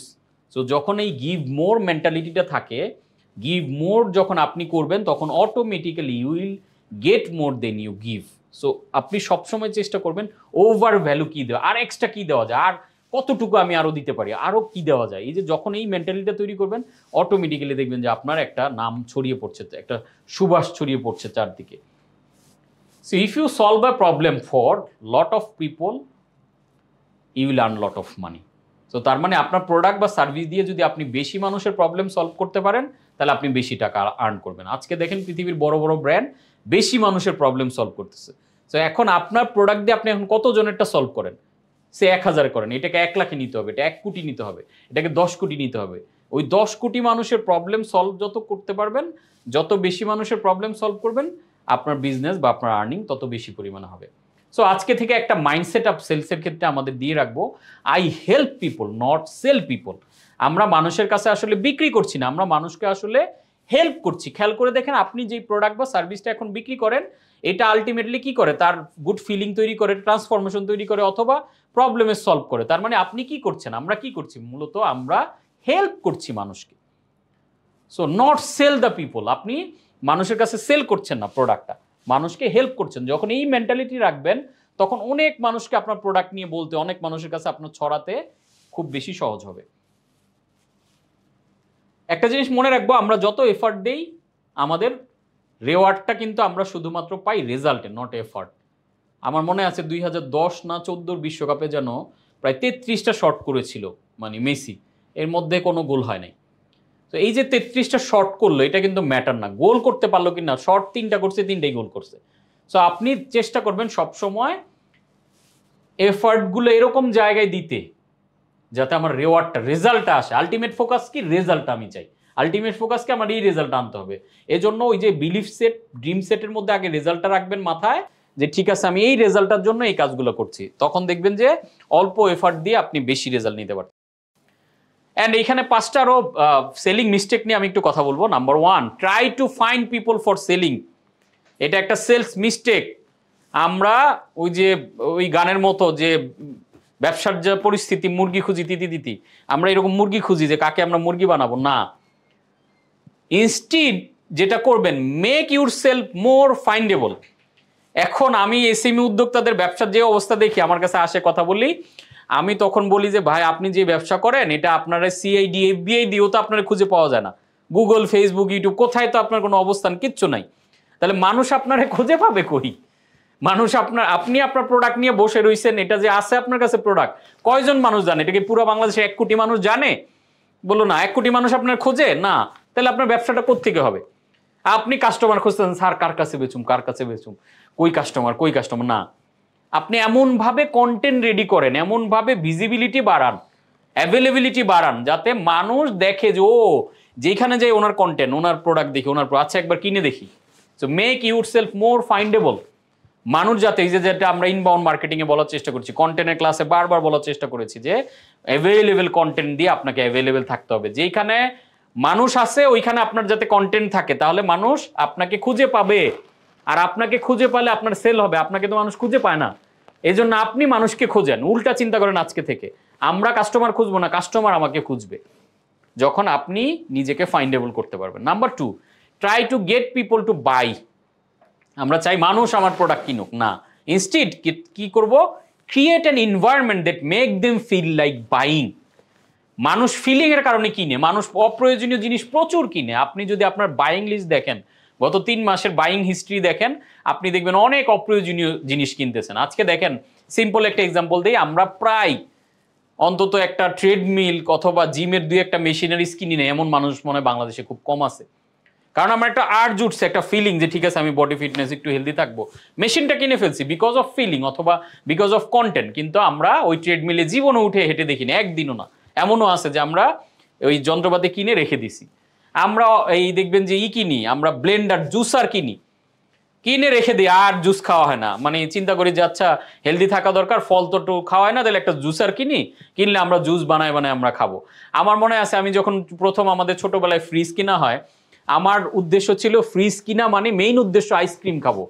আমার মনে আছে ফ্রিজ কেনার পরে মনে একবার শুধু আম্মু বানাইলো আইসক্রিম খাইলাম, এরপর আর আইসক্রিম খাবো উপলক্ষে ফ্রিজ কিনা আর কিন্তু কিনা হয় না, সো খাওয়া হয়নি। তো আলটিমেটলি মানুষ আসলে ফিলিংটা কিনে। আপনার প্রোডাক্টের এমন একটা এনভায়রনমেন্ট দিতে হবে যে দে ফিল লাইক বাইং, যে এই প্রোডাক্টটা না কিনলে কেমন হয়। আজকে এই এই একটা ফিল আসলে ছড়াই দিতে হবে। আমি ডেফিনেট করে বলতে পারি যে এই যে ধরেন আমি ব্রেভ নিয়ে যেই ফিলটা আমি মার্কেটে যতটুকুই ছড়াইতে পারছি, মানুষের এখন একটা ড্রিম, একটা ফিলিং, একটা স্বপ্ন যে আমি ব্রেভে একদিন হলো নিজে, হয়তো এখন হয়তো পারছে না, বাট তার একটা ফিলিং, কিন্তু this is the environment, create the environment, যে একটা ফিলিং যাতে মানুষের মধ্যে ছড়ায় পড়ে। তারপরে নাম্বার 3 হচ্ছে আমরা সেলসে একটা বড় মিস্টেক, হেট দ্য সেলিং। আমার প্রতিনিয়ত বেঁচে থাকতে হয় সেলিং দিয়ে। ইভেন আমাদের রাসূলও কিন্তু সেল করছে। সে কি সেল করছে? আমাদের ধর্মটাকে মানুষের কাছে ছড়ানোর জন্য সত্যকে সেল করে নাই, মানুষকে সত্যের দাওয়াত দেয় নাই। This is one kind of selling. So আমি হেট দ্য সেলিং। আমি যদি সেলিংকে হেট করি তাহলে আমি ব্যবসা করবো কেমনে? আপনি ব্যবসা করলে আপনার সবচেয়ে ভালো লাগার কাজ থাকবে সেল করা। I am not a sales guy, অনেকেই বলে, বাট আমরা সবাই সেলস গাই, আমরা সবাই সেলস করি, বাট ডিফারেন্ট ডিফারেন্ট এরিনাতে ডিফারেন্ট ভাবে করি। ব্যবসাতে এসে আমাকে হয়তো আমার প্রোডাক্ট বা সার্ভিসটা বিক্রি করতে হবে। সো সেলিংকে হিট করলে আমরা বড় ব্যবসায়ী হতে পারবো। Number 4, don't make enough offering. আমাদের সেলিংয়ের সবচেয়ে বড় প্রবলেম হচ্ছে, আপনার যদি এখন দৈনিক 500 প্রোডাক্ট সেল হয়, তার মানে আপনি আর হয়তো প্রোডাক্টটা 5000 লোক জানতেছে। This is the most important part, একটু খেয়াল করে সবাই শুনবেন। আপনি যত বেশি মানুষের কাছে অফার পৌঁছাইতে পারবেন, সেলের সম্ভাবনা তত বেশি বাড়বে। But we don't make enough offering. আমার প্রোডাক্ট নিয়ে আমি ঘরে বসে রয়েছি, 500 লোক জানে, 2000 লোক জানে, নিজের আত্মীয় স্বজনের কাছে বেচার চেষ্টা করছি, দ্যাটস ইনাফ ভাবতেছি না। আপনাকে কোটি কোটি মানুষের কাছে আপনার প্রোডাক্ট প্রত্যেক দিন কি 1 লাখ লোকের কাছে যাচ্ছে কিনা এখানে নিজেই চিন্তা করে দেখেন। যাচ্ছে না, তার মানে আপনার বিগ আকারে সেল হবে না। তার মানে আপনার প্রোডাক্টটা যে আছে মার্কেটে, আপনি যে বাংলাদেশে আছেন, আপনি যে প্রোডাক্টটা বিক্রি করেন বা সার্ভিসটা বিক্রি করেন, এটা যত বেশি অফার করা যায়, অফার মানে যত বেশি মানুষের কাছে রিচ করা যায়, এই যত রিচ কম তত সেলস কম। Number 5, try to sell the feature. আমার প্রোডাক্টে এই এই এই এই আছে, এই 10টা জিনিস আছে না, sell the advantage, sell the benefit. Benefit আমরা বলছিলাম না যে ফিচার টেলস, ফিচার হয়তো বলে জিনিসটা কি, benefit sales, benefit of the benefit sales more. Benefit of the benefit, যে এই প্রোডাক্ট তার কোন এন্ড রেজাল্টে নিবে, ওইটা সবচেয়ে বেশি সেল করে। So to succeed in sales, simply talk to lots of people every day. Jim রনের খুবই পাওয়ারফুল কথা, ওই যে অফারের কথাটা। And here's what's exciting, there are lots of people. To succeed in sales, সেলসে সাকসেস হইতে চাইলে কি করতে হবে? Simply talk to lots of people every day. Talk to lots of people every day. এখন জিম রন যখন বেঁচে ছিলেন তখন এত প্রযুক্তি ছড়াছড়ি, ডিজিটাল এত ছড়ায় নাই, এজন্য উনি বলছে ঠক two loads of people. But এখন তো ডিজিটালের যুগ, এখন আপনাকে ফোন করে করে কথা বলতে হবে না, বাসায় যেয়ে যেয়ে কথা বলতে হবে না। সো আপনি লটস অফ পিপলের কাছে আপনার অফার, আপনার প্রোডাক্ট সম্বন্ধে পৌঁছে দেন। এবং পরের লাইনটা খেয়াল করে দেখেন উনি কি বলছে, here's what exciting, there are lots of people. বাংলাদেশে হাজার হাজার লাখো লাখো কোটি কোটি মানুষ। প্রশ্ন হচ্ছে কতজন মানুষ আজকের দিনে জানলো আপনি প্রোডাক্টটা বেচেন? 500 মানুষ জানছে, তার মানে আবার বিক্রি হবে 50টা। 5 লাখ মানুষ যদি জানতো, অনায়াসে আপনি বলতে পারতেছেন 5000 বিক্রি করতে পারতাম। So simply spread your message to lots of people, কারণ পিপলের অভাব নাই। আপনার কাজ যত দ্রুত যত মানুষের কাছে পৌঁছাতে পারেন। অ্যান্ড সেলসের ক্ষেত্রে আরেকটা বড় মিস্টেকের জায়গা ফলো আপ। আমাদের সেলস পিপল যারা, তারা ফলো আপ করতে চায় না। Average sales person follow up with a prospect 1 times. একবার ফলো আপ, একবার আগ্রহ প্রকাশ করছে, জিজ্ঞেস করছি, শেষ। But average amount of follow up needed for a sales 5 times. দেখেন ঝামেলাটা কই, আমরা ফলো আপ করি একবার, অথচ অ্যাভারেজ অ্যামাউন্ট, রিসার্চ বলছে average amount of follow up needed for a sell 5 Times. 5 bar follow up করলে সেল হবে। এখন 5 বার বিজ্ঞাপন বা 7 বারে বিজ্ঞাপন দেখালে আসবে, আমি একবার দেখাইতেছি, মনে করতেছি শেষ। একবার ফোনে কথা বলছি, মনে করতেছি শেষ। কেন আমরা ফলো আপ করি না? বিকজ আমরা মনে করি ফলো আপ করলে উনি কি মনে করে, আচ্ছা যদি গালি দেয় না, একটা যদি খারাপ কথা বলি, ইটস এন ইমোশনাল রিজন। এইখানেও সেই আবার আমার মাইন্ডের কাছে ধরা, আমি যে বারবার ফলো আপ করবো না। আপনি বারবার ফলো আপ করতে হবে, কারণ আপনি কি করতেছেন, মাইনিং দ্য গোল্ড। আপনি মাটি কতটুকু উঠাচ্ছেন দেখার বিষয় না। সো বারবার বারবার ফলো আপ করলে, follow up is the best key to sales more. And value journey funnel, এই যে ফলো আপের জন্য বা আমরা যা করব পুরো একটা স্টেজ, আপনারা এটা অলরেডি আমাদের আগের ক্লাসে আমরা আলাপ করেছি যে ফানেলের জন্য যে টোফু, মোফু, তারপরে হচ্ছে bofu, top of the funnel, middle of the funnel, bottom of the funnel, তাদেরকে অ্যাওয়্যার করা, তাকে এঙ্গেজ করা, তাকে সাবস্ক্রাইব করা, তাকে কনভার্ট করা, এক্সাইট করা, অ্যাসেন্ড করা, অ্যাডভোকেট করা, এবং অ্যাডভোকেট হয়ে সে আমাকে প্রমোট করবে। This is the journey. প্রথমত সে আমার প্রোডাক্ট সম্বন্ধে জানে না, কিচ্ছু জানে না, বোঝে না, সো তাকে অ্যাওয়্যার করাটা ইম্পর্টেন্ট। তারপরে আমি প্রোডাক্টের কন্টেন্ট দিয়ে তাকে এঙ্গেজ করব। তারপরে ছোট একটা কোনো প্রোডাক্টে হয়তো সে কনভার্ট হবে বা সাবস্ক্রাইব করবে। তারপরে এই যে প্রোডাক্টটা সে নিল ওইটা দিয়ে আমি তাকে এক্সাইট করব। এক্সাইটমেন্টটা যখন তৈরি হবে তখন তার কাছে আমি আরও ক্রস সেল, আপসেল দিয়ে আমি আরও বেশি বিক্রি করব। এই বিক্রি করে যখন তাকে হ্যাপি করব তখন সে আমার ব্র্যান্ডের অ্যাডভোকেট হয়ে উঠবে, তখন সে আমার নিজের থেকে আমার ব্র্যান্ডকে প্রমোট করবে। এইভাবেই কিন্তু পুরো জার্নিটা আসলে আপনাকে সাজাতে হবে। সো সেলস ম্যাক্সিমাইজার, আমরা যখন সেলস করব আমাদেরকে কিন্তু কন্টিনিউ চিন্তা করতে হবে যে আমরা বেশি সেল কেমনে করতে পারি। এই সেলস ম্যাক্সিমাইজারে এই তিনটা জিনিস খুব ইম্পর্টেন্ট। এক নম্বর হচ্ছে আপসেল, 2 নম্বর ক্রস সেল, 3 নম্বর হচ্ছে ডাউন সেল। জিনিসটা কি আমরা যদি একটু দেখি, আপসেল হচ্ছে, upselling is a sales technique where a customer is encouraged to purchase a higher end or more expensive version of the product or service they originally intended to buy. So upsell ব্যাপারটা simple বুঝতে পারছেন যে এটা হচ্ছে customer যখন interested তখন আমি তার কাছে চেষ্টা করব মোর ভ্যালুয়েবল প্রোডাক্ট বিক্রি করতে। যেমন ধরেন ইউনিলিভারের কথা যদি চিন্তা করেন, তার কাছে 3টা ডিটারজেন্ট আছে। নাম্বার 1 তার কাছে হুইল আছে, তার কাছে রিন আছে এবং তার কাছে সার্ফ এক্সেল আছে। এখন সে যদি সব মানুষ ধরেন বাংলাদেশের সব মানুষ হুইল ইউজ করে, সব মানুষ হুইল ইউজ করলে তার তো লস। কেন লস? কারণ হচ্ছে হুইলের পরিবর্তে হুইলের কাস্টমারকে যদি সে ঋণে আনতে পারে, ঋণের দাম আর একটু বেশি, ঋণের প্রফিট মার্জিন আর একটু বেশি, তাহলে কি ঘটলো ঘটনাটা? সেটা হচ্ছে তার প্রফিট বাড়লো। এবার তার টার্গেট কি থাকবে? আমার ঋণের কাস্টমারগুলোকে আমি কিভাবে সার্ফ এক্সেলে নিব, কারণ সার্ফ এক্সেলে মার্জিন আরও বেশি। This is upselling process. So আমরা যেটা করব যে কাস্টমার যখন কোনো প্রোডাক্ট কিনতে আগ্রহী হবে আমরা চেষ্টা করব তাকে যাতে হাই ভ্যালু প্রোডাক্টটাকে আমি সেল করতে পারি। ধরেন আমাদের এখানে বিএফসি আছে, মানি মাস্টারি আছে, বিবিএম আছে। এখন আমার বিএফসি কোর্সটার ভ্যালু হচ্ছে 200 টাকা, আমার মানি মাস্টারি কোর্সের ভ্যালু হচ্ছে 1500 টাকা, আর আমার বিবিএম কোর্সের ভ্যালু হচ্ছে 25,000 টাকা। এখন আমার টার্গেট কি থাকবে? আমার টার্গেট থাকবে যত কাস্টমারকে আমি বিবিএম কোর্সে আনতে পারি। আবার এরপরে বড় হাই ভ্যালু টার্গেট কি, যে আমি এই বিবিএম থেকে যত কাস্টমারকে ব্রেভে নিতে পারি। This is the process. So upselling কি, the goal of upselling is to increase the average transaction value by convincing the customer to upgrade or add premium feature. So premium feature add করার মধ্যে যেমন প্রায় আমি যখন দেখি, আমি international প্রচুর যেহেতু কোর্সে এনরোল করি, ওদের সবগুলো কোর্সে এরকম সেট আপ করা থাকে যে রেগুলার প্রাইস, প্রিমিয়াম বা ভিআইপি ক্লায়েন্টের জন্য। সো ভিআইপির জন্য ওরা আলাদা একটু হয়তো 1 ঘন্টা প্রশ্নোত্তর সেশন, মানে ওদের ক্লাসিফিকেশনটা, যেমন আমরা ক্লাস শেষে প্রশ্ন করি আর ওদের সিস্টেম দেখে যে রেগুলার প্রাইসে যারা আসবে তারা ক্লাস শেষে কমপ্লিট, ক্লাস শেষে বের হয়ে যাবে অথবা এই লিঙ্কটা ক্লোজ করে দিবে। ভিআইপি যারা যারা প্রশ্নোত্তর পর্বের জন্য অ্যালাউ, তাদের জন্য আবার প্রশ্নোত্তরের লিঙ্ক খুলে ওইখানে প্রশ্নোত্তরের ব্যবস্থা রাখে। তাহলে দেখেন দিস ইজ দ্য আপসেলিং প্রসেস। এখন রেগুলার প্রাইস ধরেন একটা যদি $500 হয়, ভিআইপির জন্য এটার প্রাইস হচ্ছে $800। তাহলে একই ট্রেনিং, প্রশ্নোত্তরটা শুধু এক গ্রুপের আছে আরেক গ্রুপের নাই। তো অনেকেই চিন্তা করে ক্লাসটা যেহেতু কোর্সটা যেহেতু করবো, প্রশ্নোত্তর না করতে পারলে কেমনে হয়, সো ভিআইপিতে চলে যায়। তাহলে $500 মানুষটা যদি $800 যায়, চিন্তা করে দেখেন তো কোম্পানির আপসেল হলো কিনা। একই প্রোডাক্ট কিন্তু তারা সিস্টেমে আপসেলে নিচ্ছে। ইভেন আপনি খেয়াল করে দেখেন যে বিমানের চিন্তা করে দেখেন, একটা বিমান যখন ফ্লাই করে একই রকমই তো, একই বিমানের ভিতরেই তো সব, কিন্তু ওইখানে কি করছে, তাদের বিজনেস ক্লাসের কিছু সিট বানাইছে যেই সিটগুলোর ভ্যালুটা বেশি।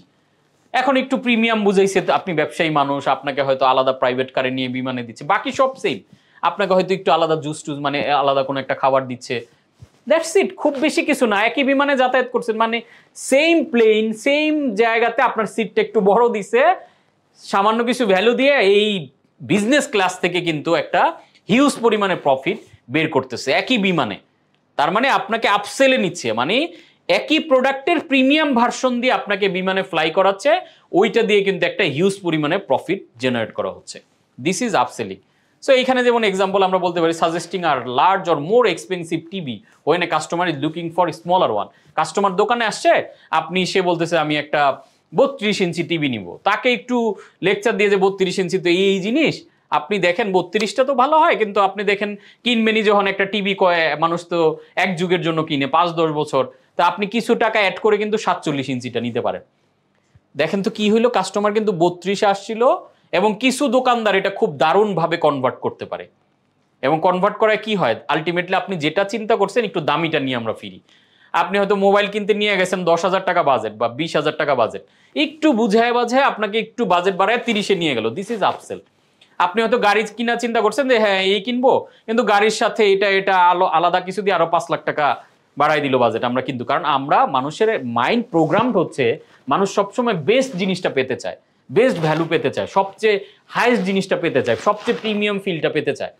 তো মানুষের সামনে যখন এটা প্রেজেন্ট করা হয়, ও আচ্ছা তাহলে আমাকে ভালোটাই দেন, আচ্ছা গুড যেটা কোনটা ভালো আপনাদের দোকানে সবচেয়ে, আমাদের দোকানে এটা ভালো, দিস ইজ আপসেল। সো এই প্রসেসে আমরা কিন্তু আমাদের সেল কয়েক গুণ বাড়ায় ফেলতে পারি যদি আপসেলিংটা আমরা প্রপার করতে পারি। অ্যান্ড এটার সাথে রিলেটেড আরেকটা সেল আছে যেটাকে ক্রস সেল বলা হয়।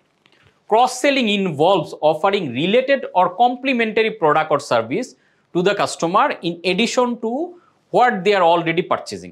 অর্থাৎ দেখবেন যে অ্যাপেক্সে জুতা কিনতে গেছেন বা ভালো শোরুমগুলোতে গেলে ওদের কিন্তু এমপ্লয়ীদেরকে এটা প্রপারলি বলা থাকে।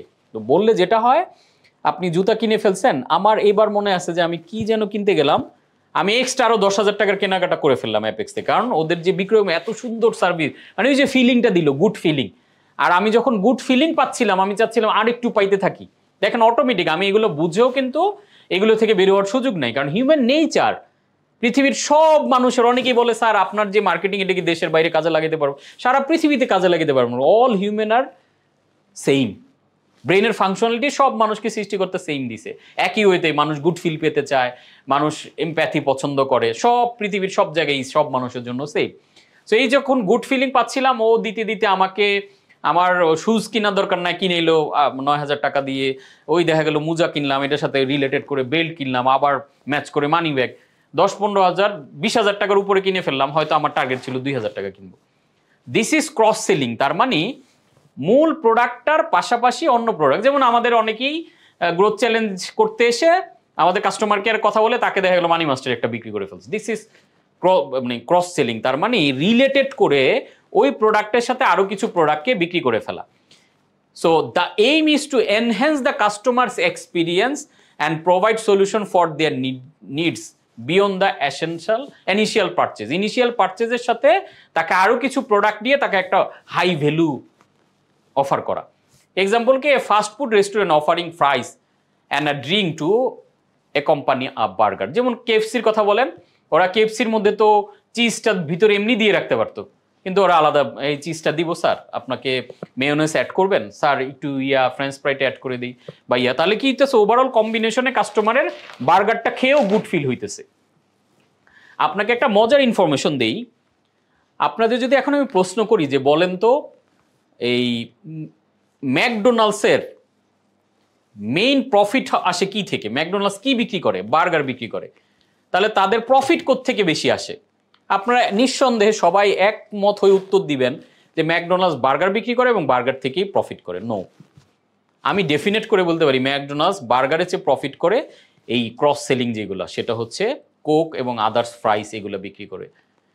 আপনি দেখবেন যে আমার মনে আছে ইন্ডিয়াতে আমি একবার গিয়ে ম্যাকডোনাল্ডসে খেলাম, ওই সময় দেখলাম যে ওদের ম্যাকডোনাল্ডসের বার্গারের যে দাম, একটা লার্জ কোকের দাম তার চেয়ে বেশি।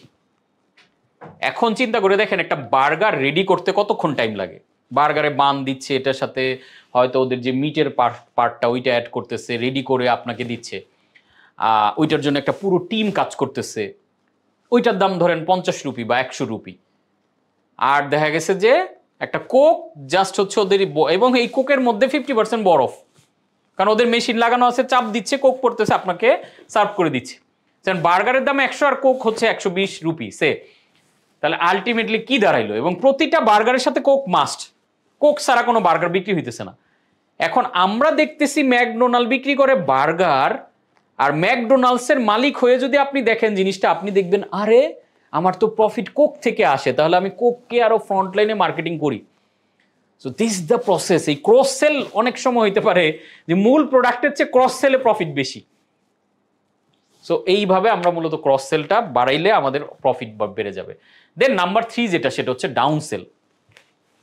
Down selling is a sales technique where if a customer initially reject a high price product or service they are offered a less expensive alternative. তার মানে আপনি কোনো কারণে অ্যাপেক্সে জুতা কিনতে গেছেন, জুতা পছন্দ হয় নাই, তার মানে জুতা দামি, তাকে ওই সময় একটা স্নিকার বা একটা ব্যাগ অথবা বেল্ট অথবা স্যার আমাদের কিন্তু নতুন টি শার্ট আসছিল, জুতা তো পছন্দ হলো না, ওকে পারফেক্টলি আপনি অন্য জায়গায় খুঁজে নিয়েন, কিন্তু টি শার্টে কিন্তু নতুন স্যার চমৎকার কিছু কালেকশন আছে, একটু দেখে যান স্যার, কিনতে হবে না।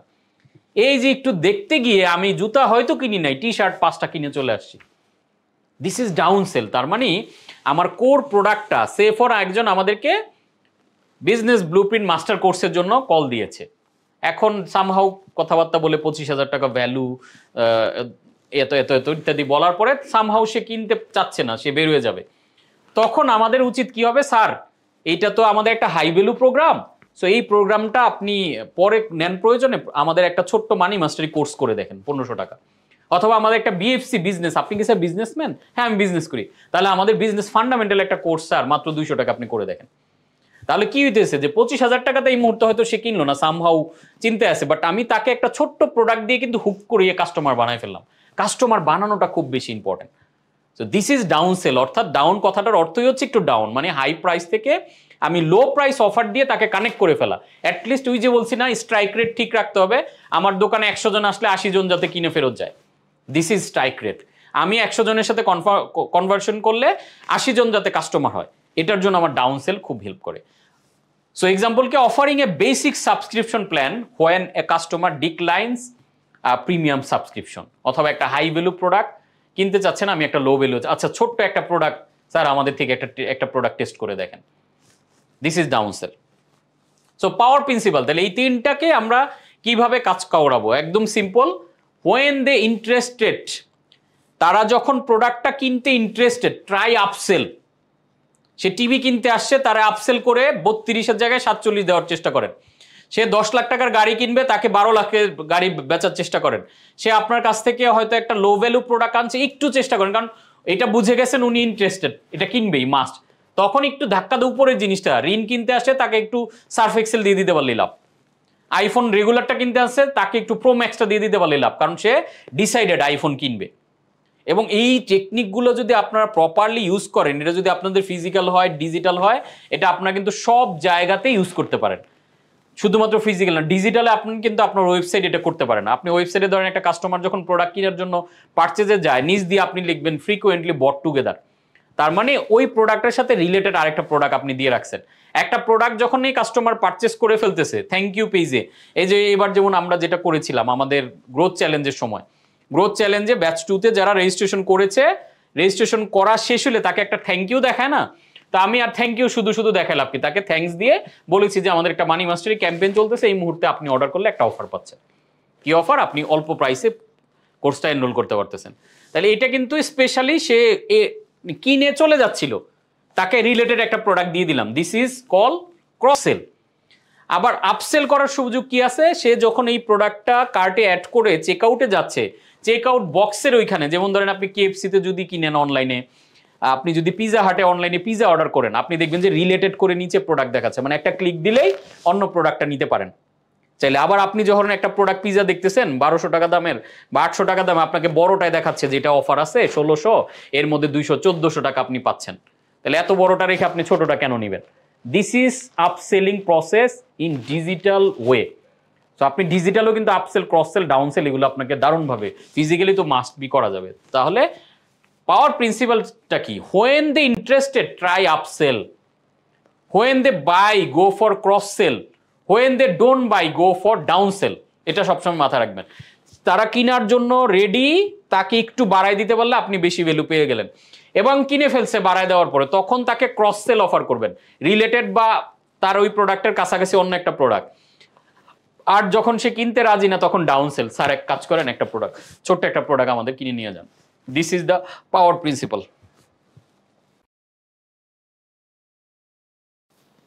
সো আমরা এই যে প্রসেসগুলো এগুলো করার জন্য আমরা মূলত সেলস ফানেল বা মার্কেটিং ফানেল ইউজ করি। So your marketing and sales funnel is a series of connected websites and landing pages that guide your prospect through the customer journey, directing them to take a series of action until a sale is made. So এই যে series of action sales ফানেলের মধ্যে build করা থাকে marketing ফানেলের মধ্যে, এই যে আমরা cross sell upsell যা কিছু বললাম এটাকেই মূলত সেলস ফানেল বলা হয়। আর মার্কেটিং ফানেল কোনটা? মার্কেটিং ফানেল হচ্ছে ওভারঅল কোম্পানির পুরো জিনিসটা নিয়ে যেই কাস্টমার জার্নিটা রেডি করা হয়। এবং রিলেটেড এটার সাথে কোন জিনিস, সেটা হলো outbound and inbound marketing. Outbound marketing কি? এটা আমরা সবাই জানি, ট্রেডিশনাল যে মার্কেটিং, টিভিতে বিজ্ঞাপন দেওয়া, বিলবোর্ড দেওয়া, অর্থাৎ পুশ করা কাস্টমারকে। কাস্টমার একটা ভিডিও দেখতেছে, একটা নাটক দেখতেছে, ধুম করে একটা বিরতি দেওয়া। It interrupts your audience with content they don't always want. তাকে জোর করে দেখানো, for example online advertising, push notification, cold email, telemarketing. মানুষ কাজে ব্যস্ত, হুট করে ফোন দেয়। This is all about outbound marketing.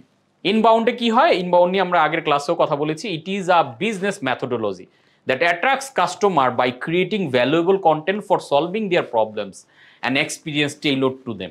অর্থাৎ ইনবাউন্ডটা হচ্ছে পুল স্ট্র্যাটেজি, কাস্টমার নিজেই খুঁজে বের করবে আমি ফাইন্ডেবল। সো মানুষ যখন বিজনেস কোচ লিখে সার্চ দিবে আমাকে যাতে পায়, মানুষের বিজনেসের কোনো প্রবলেম বললে আমার কোনো একটা কন্টেন্ট যাতে ওইখানে হাজির হয়।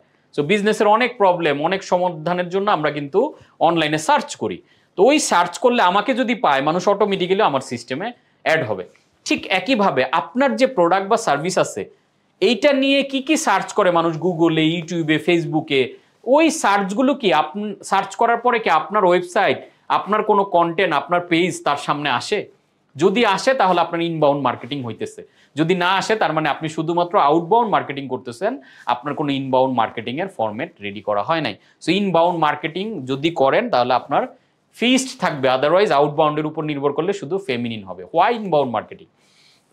79% companies have positive ROI for inbound marketing. Inbound marketing leads cost 61% less on average outbound leads. So outbound marketing এর চেয়ে inbound marketing এ 61% cost reduce হয়। সো ইনবাউন্ড নিয়ে আমরা আগেও বলেছি, আবারও সিম্পল করে যদি বলি, ইনবাউন্ড হচ্ছে কাস্টমার আপনাকে খুঁজে বের করবে, আউটবাউন্ড মানে হচ্ছে কাস্টমারকে আপনি জোর করে খুঁজে বের করাবেন। সো আপনি যদি প্রচুর কন্টেন্ট রেডি করেন এবং কন্টেন্ট নিয়ে যদি অ্যাভেলেবেল থাকেন, মানুষ যখনই কোনো কিছু খোঁজ করবে আপনার কন্টেন্ট সামনে আসবে, তখন মানুষ অটোমেটিক্যালি আপনাকে কিন্তু খুঁজে বের করবে।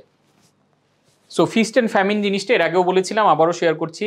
দ্য ফিস্ট হচ্ছে sales come from paid marketing only, তখন উৎসব মানে পেইড মার্কেটিং করতেছি। আর ফেমিন হচ্ছে ক্যাম্পেইন এন্ড সেল স্টপ। আমাদের এটা যদি হয়ে থাকে তার মানে এখনো আমাদের সেলস এন্ড মার্কেটিং প্রসেসটা পুরো স্মার্টলি ওয়ার্ক করতেছে না। মানে যতক্ষণ ক্যাম্পেইন আছে সেলস আছে, ক্যাম্পেইন বন্ধ সেলস বন্ধ। তার মানে ফিস্ট মানি হলো ক্যাম্পেইন, ফেমিন মানি হলো ক্যাম্পেইন স্টপ। তাহলে এখানে আমাদের করণীয় কি? আপনি অবশ্যই ক্যাম্পেইন বন্ধ করে দিবেন না, ক্যাম্পেইন অবশ্যই চালাবেন। পাশাপাশি ইনবাউন্ড ক্যাম্পেইনটা মানে তো আউটবাউন্ড মার্কেটিং করতেছেন, পাশাপাশি ইনবাউন্ড মার্কেটিংটা একটু একটু করে বিল্ড করবেন। 50% ইনবাউন্ড, 50% আউটবাউন্ড মিলে আপনার মার্কেটিংটা হলে তখন এটা পুরোপুরি 100% হবে আপনার একটা proper marketing. So what to do? Content calendar বানাবেন। এভরিডে আপনার যাতে কন্টেন্ট যায়, পুরো বছরের বা পুরো মাসের কন্টেন্টের একটা প্ল্যান করে ফেলবেন যে আমার ডে 1-এ এই কন্টেন্টটা যাবে, ডে 2-তে 1 তারিখ এটা যাবে, এই মাসের 15 তারিখে এরকম দিবস আছে, এই উপলক্ষে এটা যাবে। প্রত্যেক মাসে কোনো না কোনো একটা ক্যাম্পেইন বা কন্টেস্ট আপনার পেজ থেকে যেতে হবে, তাহলে কাস্টমাররা এঙ্গেজ হবে। অ্যান্ড পাবলিশিং সাইকেল আপনি একটা প্ল্যান করবেন যে আমি হয়তো এমন হইতে পারে যে প্রতি বুধবার সন্ধ্যায় আপনি একটা ভিডিও দেন, তারপর এমন হইতে পারে যে প্রতি মাসের 1 থেকে 5 তারিখ বা 1 তারিখ আপনার একটা অফার থাকে। এটা দেখবেন যে আমাদের ট্রেডিশনাল সবগুলোতেও করে। আমিও এই যে পল্টনে না পুরান ঢাকা একটা বিরিয়ানি হাউস দেখেছি, ওরা প্রত্যেক মাসের 5 তারিখে আস্ত মুরগির বিরিয়ানি করে। তার মানে কি? This is publishing cycle. মানুষ ওই তারিখটা অপেক্ষা থাকে। বা এরকম দেখা গেল যে মাসের 10 তারিখে উটের মাংসর কাচ্চি বিরিয়ানি, তাহলে কি হবে? মানুষের মাথায় এটা ঢুকে যায়। সো আপনি যদি এরকম রাখেন যে মাসের অমুক তারিখে আমার এটা, এই তারিখে এটা, সো এইভাবে পুরো জিনিসটাকে রেডি করা। অ্যান্ড প্রসেস টু মনিটর, এই যে কন্টেন্টগুলো দিচ্ছেন কোনটা থেকে এঙ্গেজ বেশি হচ্ছে, ভালো রেসপন্স আসতেছে, এই কন্টেন্টগুলো বারবার বারবার ইউজ করেন। আপনার কোনো একটা অ্যাড, কোনো একটা কন্টেন্টে যদি বেশ ভালো হিট করে যায়, এটা বারবার ইউজ করেন, 1 বছর 5 বছর ইউজ করেন, নো প্রবলেম। যতক্ষণ রেজাল্ট আসবে আপনি জিনিসটাকে ইউজ করতে থাকেন। সো ব্রেক থ্রু জার্নি, আপনি বিজনেসে সেলসে ব্রেক থ্রু আনতে চাইলে কি করতে হবে? আপনার জার্নিতে যেটা লাগবে দ্য কন্টেন্ট, টিওএম মার্কেটিং। কন্টেন্টটা হলে আপনার টিওএম মানে কি top of mind marketing and the snowball effect. So content is the king, content is cash, content লাগবেই। তারপরে এই কন্টেন্ট দিয়ে আপনি টপ অফ মাইন্ডে থাকবেন কন্টিনিউ। মানুষের মাথায় আপনি থাকলে, মানুষের প্রোডাক্টের কথা মনে আসলে আপনার কথা মনে আসবে। এটাকে আমি স্নোবল ইফেক্ট বলছি। স্নোবল মানে হচ্ছে আপনি যখন পাহাড়ের এই যে বরফের, অনেক সময় দেশে আমরা যাই, বরফের পাহাড়ের উপর থেকে আপনি যদি ছোট্ট একটা বরফের গোলা করে নিচে ছেড়ে দেন, এটা নিচে যাইতে যাইতে বড় হইতে থাকবে, নিচে যাইতে যাইতে বড় হইতে থাকবে। সো দিস ইজ দ্য কন্টেন্টের স্নোবল ইফেক্ট। আপনি যদি content and top of marketing করেন, হঠাৎ করে কালকেই বানিয়ে পরশু রেজাল্ট পাবেন না, কিন্তু এটা কন্টিনিউ বানাতে থাকলে এক সময় আপনি দেখবেন যে আপনার উইদাউট পেইড মার্কেটিং, আমি ইন্টারন্যাশনাল অনেক স্পিকার, অনেক বিজনেসে দেখেছি উইদাউট পেইড মার্কেটিং, পেইড কোনো মার্কেটিং করে না, কিন্তু তাদের কন্টিনিউ ফিস্ট, কন্টিনিউ তার সেল হইতেছে। কারণ এই যে এই তিনটা জিনিসকে তারা ব্লেন্ডিং করে ভালোভাবে কাজে লাগায়। আমরা মার্কেটিংয়ে 4P পড়েছি, 7P পড়েছি, আমরা ব্র্যান্ডিংয়ে 4P পড়েছি। তো সেলসের ক্ষেত্রে আমি চিন্তা করলাম এখানে একটা 4P দরকার, এটা আর মিস করে লাভ কি, ওগুলোতে যেহেতু পি আছে, এইখানেও 4টা পি আছে। নাম্বার 1 হচ্ছে প্রমিস। সো প্রমিস নিয়ে আমরা মূলত প্রচুর কথা বলেছি আমাদের ব্র্যান্ডিংয়ের ক্লাসে। সো প্রমিস হচ্ছে আমি কাস্টমারকে যেই আমার প্রোডাক্ট, আমার সার্ভিস, আমার ব্র্যান্ড নিয়ে যে প্রমিসটা করি, সেটা হচ্ছে প্রমিস। তো সেলসের ক্ষেত্রে এরকম একটা প্রমিস যদি আপনি সামনে আনতে পারেন, তাহলে মানুষ দ্রুত বিলিভ করে যে ও আচ্ছা এই প্রমিসটা করছে, তাহলে মানে এটা কাজ করবে। নাম্বার 2 নাম্বার পি হচ্ছে পিকচার। পিকচার ব্যাপারটা খুব ইম্পর্টেন্ট, বিশেষ করে যারা অনলাইনে বিজনেস করছেন। আপনার প্রোডাক্টের বেশ ভালো একটা ফটোগ্রাফি লাগবে, এটার পিছনে টাকা খরচ হলেও করেন। ইভেন সার্ভিস বিজনেসের ক্ষেত্রে আপনার যে প্রেজেন্টেশনটা, দিস ইজ কল পিকচার। এই যে আমি প্রায় এটা বলি যে আমার ফটোগ্রাফি করে আমার প্রেজেন্টেশনটা যদি এই লেভেলে না আনতাম, আমি ভালো অডিয়েন্সগুলো পেতাম না। তারপরে পিটা হচ্ছে প্রুফ, অর্থাৎ আপনার প্রচুর পরিমাণে রিভিউস, টেস্টিমোনিয়ালস, কেস স্টাডি লাগবে। এই রিভিউ কেস স্টাডিগুলো প্রয়োজনে মানুষকে ফ্রি খাওয়ান, মানুষকে গিফট করেন, দিয়ে হলো এগুলো যত আনবেন। যদি ভিডিও পাওয়া যায় সবচেয়ে বেস্ট, না পাওয়া গেলেও স্ট্যাটিক দিয়েও এটা করা। দেন লাস্ট ওয়ান হচ্ছে পুশ। পুশ অ্যান্ড পুল দুইটাই করতে হবে। পুশ মানে হলো আউটবাউন্ড মার্কেটিং প্রচুর করা, যাতে প্রচুর মানুষের কাছে আমার অফার যায়। পাশাপাশি পুশ অ্যান্ড পুল ইনবাউন্ড মার্কেটিংটাও ইন জেনারেলি আমি সাথে সাথে বিল্ড করে যাব। সো দুইটা যখন কম্বাইনলি কাজ করবে, তখনই কিন্তু আমার কন্টিনিউয়াস সেলস আসতে থাকবে।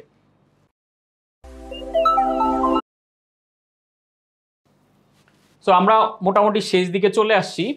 এই স্লাইডটা খুবই ইম্পর্টেন্ট, সবাই একটু খেয়াল করবেন। 5 স্টেপস অফ ফানেল অপটিমাইজেশন। আমরা যে সেলস ফানেল বা মার্কেটিং ফানেলের কথা বললাম, এই মার্কেটিং ফানেল মূলত এই 5টা স্টেজ ধরে কাজ করে।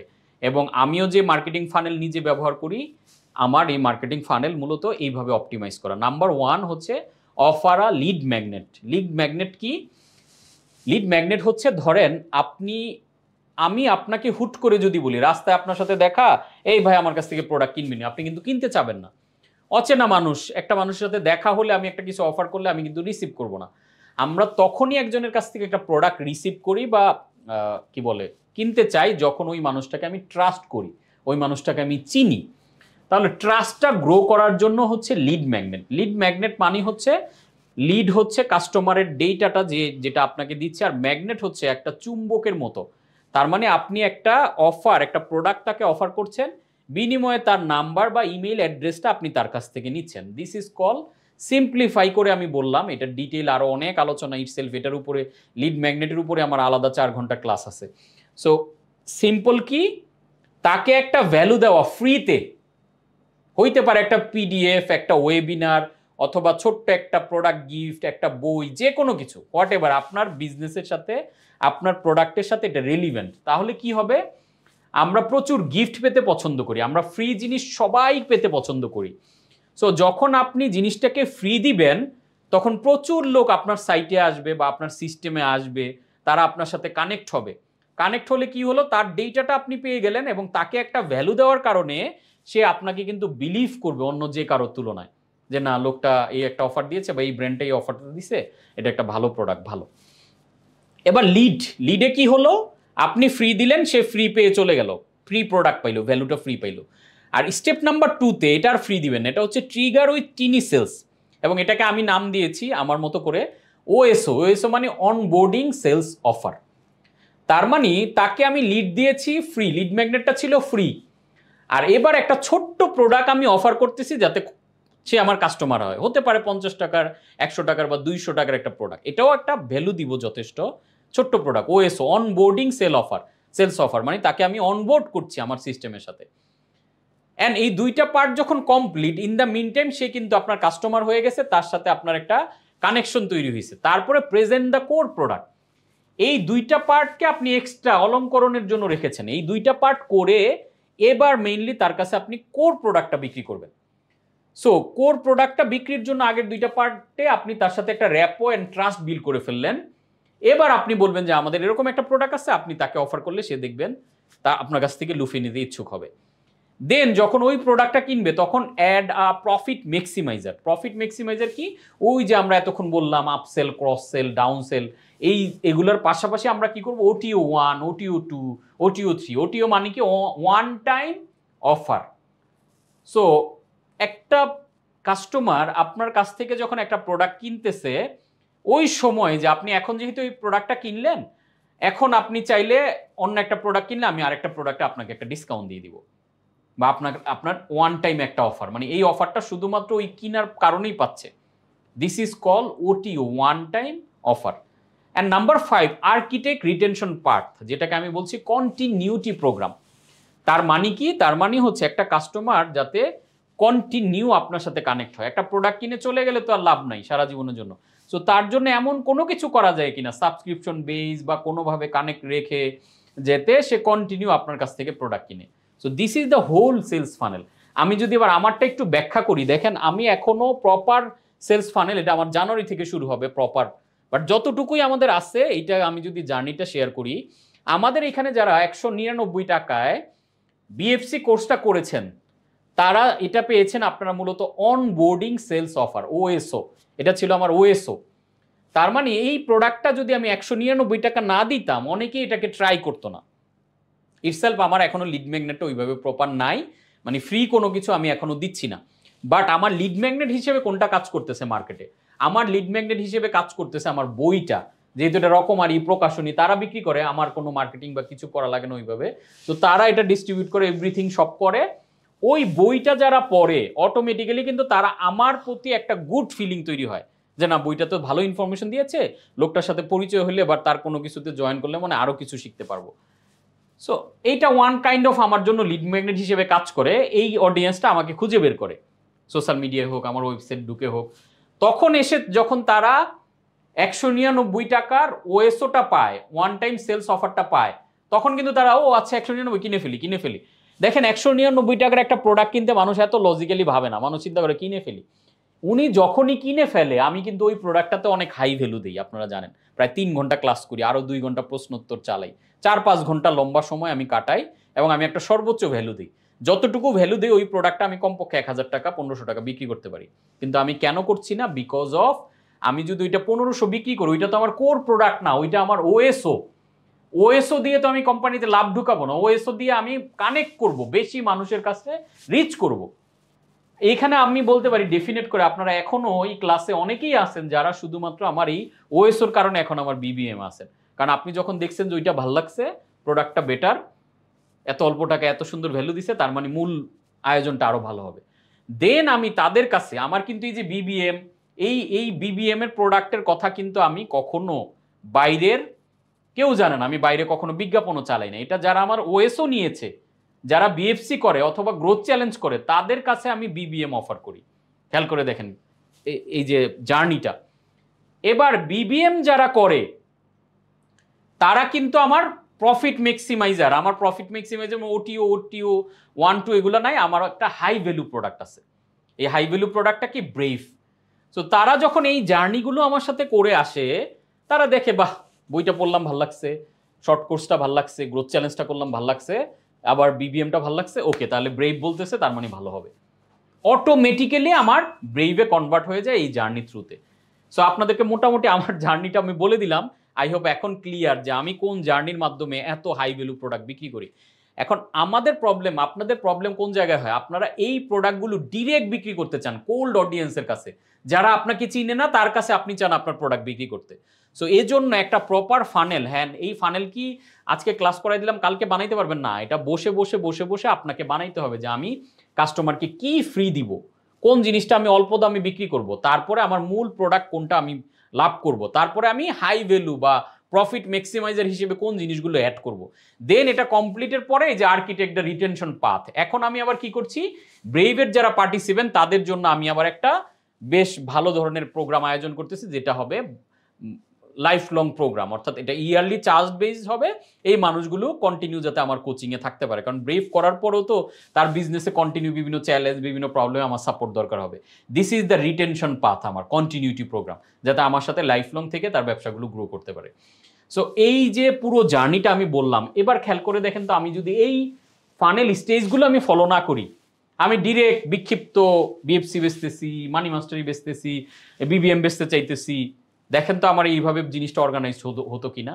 সো আপনি যে প্রোডাক্টগুলো বিক্রি করতেছেন এটা নিয়ে এবার এই রকম স্টেজ বাই স্টেজ আপনি ফানেল প্ল্যান করেন, তাহলে আপনি যখন ফ্রি অফার দিবেন, অনেক মানুষ, যেমন আমার জানুয়ারিতে যেই প্ল্যান আছে, আমার টার্গেট জানুয়ারি ফেব্রুয়ারি মার্চের মধ্যে 10 লাখ লোক আমার ফ্রি প্রোডাক্ট ইউজ করবে, কমপক্ষে 10 লাখ উদ্যোক্তাদের নিয়ে আমার একটা বড় প্রোগ্রাম আসতেছে। সেই 10 লাখ লোক ইউজ করা মানেই বুঝতেছেন তার ওএসও কি পরিমাণ যাবে, ওএসও যাওয়া মানে কোর প্রোডাক্ট কি পরিমাণ যাবে, ম্যাক্সিমাইজার কি, এটা এখন এটা আমি কনফিডেন্টলি করতে পারছি কেন, বিকজ অফ আমার পুরো ফানেলটা স্ট্রাকচারটা দারুণভাবে বিল্ড করা। সো আপনার এরকম একটা, হ্যাঁ আমারটা বিল্ড করা, আমি জানুয়ারি থেকে প্রপার অ্যাপ্লিকেশনে যাব, বাট তার আগেই জিনিসটা দেখেন কাজ করতেছে কেন, কারণ স্টেজগুলো সুন্দরভাবে ডিফাইন করা। আর আমরা কি করি, প্রতিটা প্রোডাক্ট আলাদা আলাদা আলাদা কাস্টমারের কাছে বিক্রি করতে চাই। সো আমার এক্সিস্টিং কাস্টমারকে আমি এরকম একটা প্রপার জার্নি দিতে হবে। আজকে দেখেন এই যে কেএফসির কথা যদি বলেন, কেএফসি হয়তো ওএসও লিড ম্যাগনেট ওরকম ফ্রি নাই, বাট ওরা ওএসওটা ইউজ করে লিড ম্যাগনেটের মতো করে। ওরা দেখবেন কুরকুরে চিপসের মধ্যে একটা অফার দিয়ে দেয়, যে চিপসের প্যাকেটটা, এই চিপস কিনতেছে আমি 10 টাকায়, 10 টাকা ওরা একটা চিকেন ফ্রাই দিতেছে। আপনি চিন্তা করে দেখেন কেন, বিকজ অফ তারা অনেক নতুন কাস্টমার অ্যাকুয়ার করতে চায় এইভাবে। ওদের এটা ওএসও মানে অনবোর্ডিং সেলস অফার, তার মানে হলো প্রথমবার এইটা কিনতে গিয়ে আপনি প্যাকেটটা দিলেন, একটা হয়তো চিকেন ফ্রাই কিনলেন, আরেকটা ফ্রি পাইলেন। আপনি ওই এনভায়রনমেন্ট ওইখানে খাচ্ছেন, একবার টেস্টটা যদি আপনার মাথায় ঢুকে যায়, তখন কিন্তু কন্টিনিউয়াস মানুষ ওইখান থেকে কিনতে থাকে। সো এটা দেখেন বিগ ব্র্যান্ডগুলো ইউজ করে, এবং সারা ওয়ার্ল্ডের এই মুহূর্তে এই যে মার্কেটিং ফানেলটা হচ্ছে এখন ব্যবসায়ের কোর জায়গা, যেটার পিছনে মানুষ এই ফানেল বিল করতে লাখ লাখ টাকা খরচ করে। এই যে আমাদের ব্রেভ কোর্সে মানুষ আসে কেন, এটার মূল কারণ হলো আমরা এই ফানেলের জায়গা, এইখানে এই ফানেলের সাথে প্রপার ক্যালকুলেশন, কাস্টমার ভ্যালু জানি, $1 বিলিয়ন ম্যাথ, অনেকগুলো ক্লাসের পরে আমরা এই জিনিসটা প্রপারলি দেই, এবং এই ক্লাস শেষ হইতে হইতে এই ফানেলটা বিল্ড করাই মূলত ব্রেভ থেকে অর্জন, তখন তারা প্রপারলি জিনিসটাকে নিয়ে আসলে কাজ করতে পারে। সো এই হচ্ছে মূলত কাস্টমার মার্কেটিং ফানেল জার্নি, যেই জার্নিতে আপনি আপনার প্রোডাক্টগুলোকে খুব সুন্দরভাবে, এবং এইটা করতে পারলে যেটা হয়, আপনার যে মার্কেটিং বাজেট, বিশেষ করে অ্যাডভার্টাইজিং বাজেট অনেক কমে যাবে, কারণ আপনি জানেন কোন লেয়ারে কিভাবে অ্যাড দেখাইতে হবে, কোন লেয়ার। আপনি ধরেন কোর প্রোডাক্ট বেচতে চাচ্ছেন, তাহলে কোর প্রোডাক্টের বিজ্ঞাপন আপনি কাকে দেখাবেন, সারা বাংলাদেশের সবাইকে না, আপনি কোর প্রোডাক্টের বিজ্ঞাপন দেখাবেন যারা অনবোর্ডিং সেলস অফার নিয়েছে, আপনার থেকে 10,000 লোক অনবোর্ডিং সেলস অফার নিয়েছে। তাহলে আপনি যখন বিজ্ঞাপন রান করবেন, আপনি ইমেল পাঠাবেন, আপনি SMS দিবেন, এবং আপনি বিজ্ঞাপন দেখাবেন কাদের কাছে, যারা শুধুমাত্র এই ক্লায়েন্ট, তাহলে কিন্তু আপনি 10 কোটি মানুষকে অ্যাড দেখাচ্ছেন না। তাহলে বাজেটিংটা কেমনে করবেন, বাজেটিংটা করবেন হলো, আমরা এখন পুরো টাকা অ্যাডভার্টাইজে বা ফেসবুকে ডলার খরচ করি, এখন এই বাজেটটা 3 দিকে খরচ করবেন। নাম্বার 1, একটা অংশ ফেসবুক ইউটিউব বা বিজ্ঞাপন পারপাস দিবেন, অ্যাডভার্টাইজমেন্ট, একটা অংশ খরচ করবেন কন্টেন্ট, আরেকটা অংশ কাস্টমারের এই জার্নির জন্য খরচ করবেন, কাস্টমারকে গিফট দেওয়া, ডিসকাউন্ট দেওয়া, তাকে এই যে ওএসও দেওয়া, এগুলোর জন্য। সো আমার যদি 1 লাখ টাকা বাজেট থাকে, তাহলে আমি 1 লাখ টাকা আগে পুরোটাই বুস্টিংয়ে দিয়ে দিতাম বা পুরোটাই লিফলেট ছাপায় ফেলতাম। এখন আমি সেটা করব না, এখন আমি কি করব, এই 1 লাখ টাকার মধ্যে আমি হয়তো 40,000 টাকা দিব বিজ্ঞাপনে, বাকি যে 60,000 টাকা, 30,000 টাকা আমি ব্যয় করবে কন্টেন্টটা বানাইতে। খুবই দুঃখজনক হলেও সত্য, আমরা কন্টেন্ট নিজেরা বানাইতে চাই, বাট আপনি যদি নিজে কন্টেন্ট বানানোর এক্সপার্ট হন তাহলে বানান। আপনি যদি এক্সপার্ট না হন, আপনি কোনো এজেন্সি হায়ার করেন, সারা পৃথিবীর সব ব্র্যান্ড ইনক্লুডিং বাংলাদেশের যত ব্র্যান্ডের আপনি নাম বলবেন, সব ব্র্যান্ডের কন্টেন্ট কিন্তু এজেন্সিরা বানায়, নিজে উদ্যোক্তা বানায় না। এবং নিজেদের ব্র্যান্ডের এক্সপার্ট টিম থাকার পরেও তারা খুব কমই বানায়। কেন? এটার উপর এক্সপার্ট যারা তাদের দিয়ে বানায় নিয়ে আসে। সো আপনার কন্টেন্ট ভালো হলে বিজ্ঞাপন খরচ কম লাগবে, কন্টেন্ট খারাপ হলে বিজ্ঞাপনে অনেক টাকা ঢালবেন, রেজাল্ট আসবে না। তাহলে প্রথমত আপনার বিজ্ঞাপনের একটা বাজেট, কন্টেন্টের একটা বাজেট, দেন একটা অংশ এই যে 30,000 টাকা রইলো, এই টাকাটা আমি ব্যয় করব কাস্টমারকে কিছু একটা, এই যে লিড ম্যাগনেট এবং ওএসও স্টেজে তাকে একটা কিছু দিতে। এইখানে আপনি ওএসও এবং লিড ম্যাগনেট স্টেজে কোনো লাভ করবেন না। আমার 199 টাকার কোর্সের মার্কেটিং খরচ 199 টাকা চলে যায়, তারপরে জুমের দিতে হয়, আমার পুরো টিম এটা নিয়ে কাজ করে। সো আলটিমেটলি এটা আমার লাভ প্রজেক্ট না, বাট ওইটা তো আমার এন্ট্রেন্স। আমার এন্ট্রেন্স যত বেশি হবে, আপনি খেয়াল করে দেখেন, আমার ওএসও যদি এখন 1 লাখ লোক উদ্যোক্তা করতো, তাহলে আমার 1000 লোক ব্রিফ করতো। সো আপনাকে এই ক্যালকুলেশনটা প্রপারলি জানতে হবে যে আমার কতজন ওএসও নিলে কতটা আমার হাই ভ্যালু প্রোডাক্ট বা কোর প্রোডাক্ট বিক্রি হয়। যখন এই ক্যালকুলেশনটা আপনি বের করে ফেলতে পারবেন, তখন আপনি বুঝবেন যে আমি মার্কেটিং কোথায় কত টাকা ঢালবো। This is the math. এই ম্যাথ করে আপনি একটা, আমরা যেটা করি, কাস্টমার একটা value journey, per customer value বের করে ফেলতে পারি। আমি জানি কোচ কাঞ্চনের একটা লোক লিড ম্যাগনেট নিচ্ছে, মানে একটা লোক ওএসও নেওয়া মানে তার ভ্যালু কত। অন এভারেজ আমাদের একটা কাস্টমার ভ্যালু প্রায় 50,000 টাকার উপরে। কাজে আমি তার পেছনে খরচ করলে লস নাই। যার বিদায় দেখবেন যে আমাদের নিচের লেয়ারে যত প্রোডাক্ট, এগুলোতে আমরা অতিরিক্ত ব্যয় করি, ইভেন সময় বেশি দেই। তা আপনি চিন্তা করে দেখেন, যেই টাকা ভ্যালু মানে আমরা কস্টিং আপনাদের থেকে নিয়েছি একটা প্রোগ্রামে এই খরচ, তাহলে এই যে 10টা ক্লাস করালাম, তা আলটিমেটলি কি দাঁড়াচ্ছে? আমরা কেন এত ভ্যালু দিচ্ছি? বিকজ অফ আমাদের কাস্টমারের ভ্যালু একটা ডিফাইন করা আছে। সো আমি জানি যে এটা দিলেও আমার লস নাই। আর আমি যদি এটা না জানতাম, তাহলে এই গিফটটা কিন্তু আমি দিতে পারতাম না আপনাদেরকে। সো এইটা হচ্ছে আমার সেলসের একদম কোর জায়গা, ফান্ডামেন্টাল মার্কেটিং ফানেল, যেটা দিয়ে আমি আসলে প্রফিট ম্যাক্সিমাইজ, বিগ বিজনেস যাই করব, দিস ইজ দ্য ক্যালকুলেশন। এবং এইটা যেহেতু আমার একটা মানে 10টা ক্লাস এবং অল্প সময়ের, আমরা পুরো ওই আলোচনাটা আবার ডিফারেন্ট একটা আলোচনা, ওইটার উপরে আমাদের ব্রেইভে 4-5টা আমরা একদম ইন ডেপথ ক্লাস রাখছি, যেটাতে আমরা ওই ক্যালকুলেশন পার্টগুলো। বাট এইখানে আমি যেটা চেষ্টা করলাম, যারা ব্রেইভে আসবেন না, অ্যাটলিস্ট এইটুকু আপনারা বুঝলে আপনার এখন থেকে এই ফানেল বেসড পুরো প্ল্যানটাকে সাজানোর চেষ্টা করেন, তাহলে আলটিমেটলি দেখবেন আপনি বেস্ট আউটপুট নিতে পারবেন। সো আমাদের লাইফে আসলে বা আমাদের সেলসের ক্ষেত্রে 10 থিংস মেক্স দ্য ডিফারেন্স, যেটাকে ড্যামেজিং 1 লেটার ওয়ার্ড আই, সেলসের ক্ষেত্রে অ্যাভয়েড ইট। আমরা আমি, আমার প্রোডাক্ট, আমার কোম্পানি না। সেলসের ক্ষেত্রে স্যাটিসফাইং 2 লেটার্স ওয়ার্ড ইউজ করব, অলওয়েজ উই। সো আমরা আই না, আমরা সবসময় উই আকারে কাস্টমার বা যার সাথে কথা বলবো সেটা ফোকাস করব। 3 পয়জনাস 3 লেটার ওয়ার্ড, সেটা হলো ইগো। সেলসের ক্ষেত্রে আপনার ইগো থাকলে কিল ইট। ইগো আপনাকে, ইগো হচ্ছে ইভিল গোয়িং অন, আমার ভিতর দিয়ে শয়তান যাতায়াত করা মানে হচ্ছে আমার মধ্যে ইগো আছে। সো ইগোকে কমিয়ে এনে মানুষ যে প্রশ্ন করছে, চ্যালেঞ্জ করছে, ওগুলোর সাথে কানেক্ট হয়ে আমাকে আনসার করা। And most powerful 4 letter words হচ্ছে লাভ।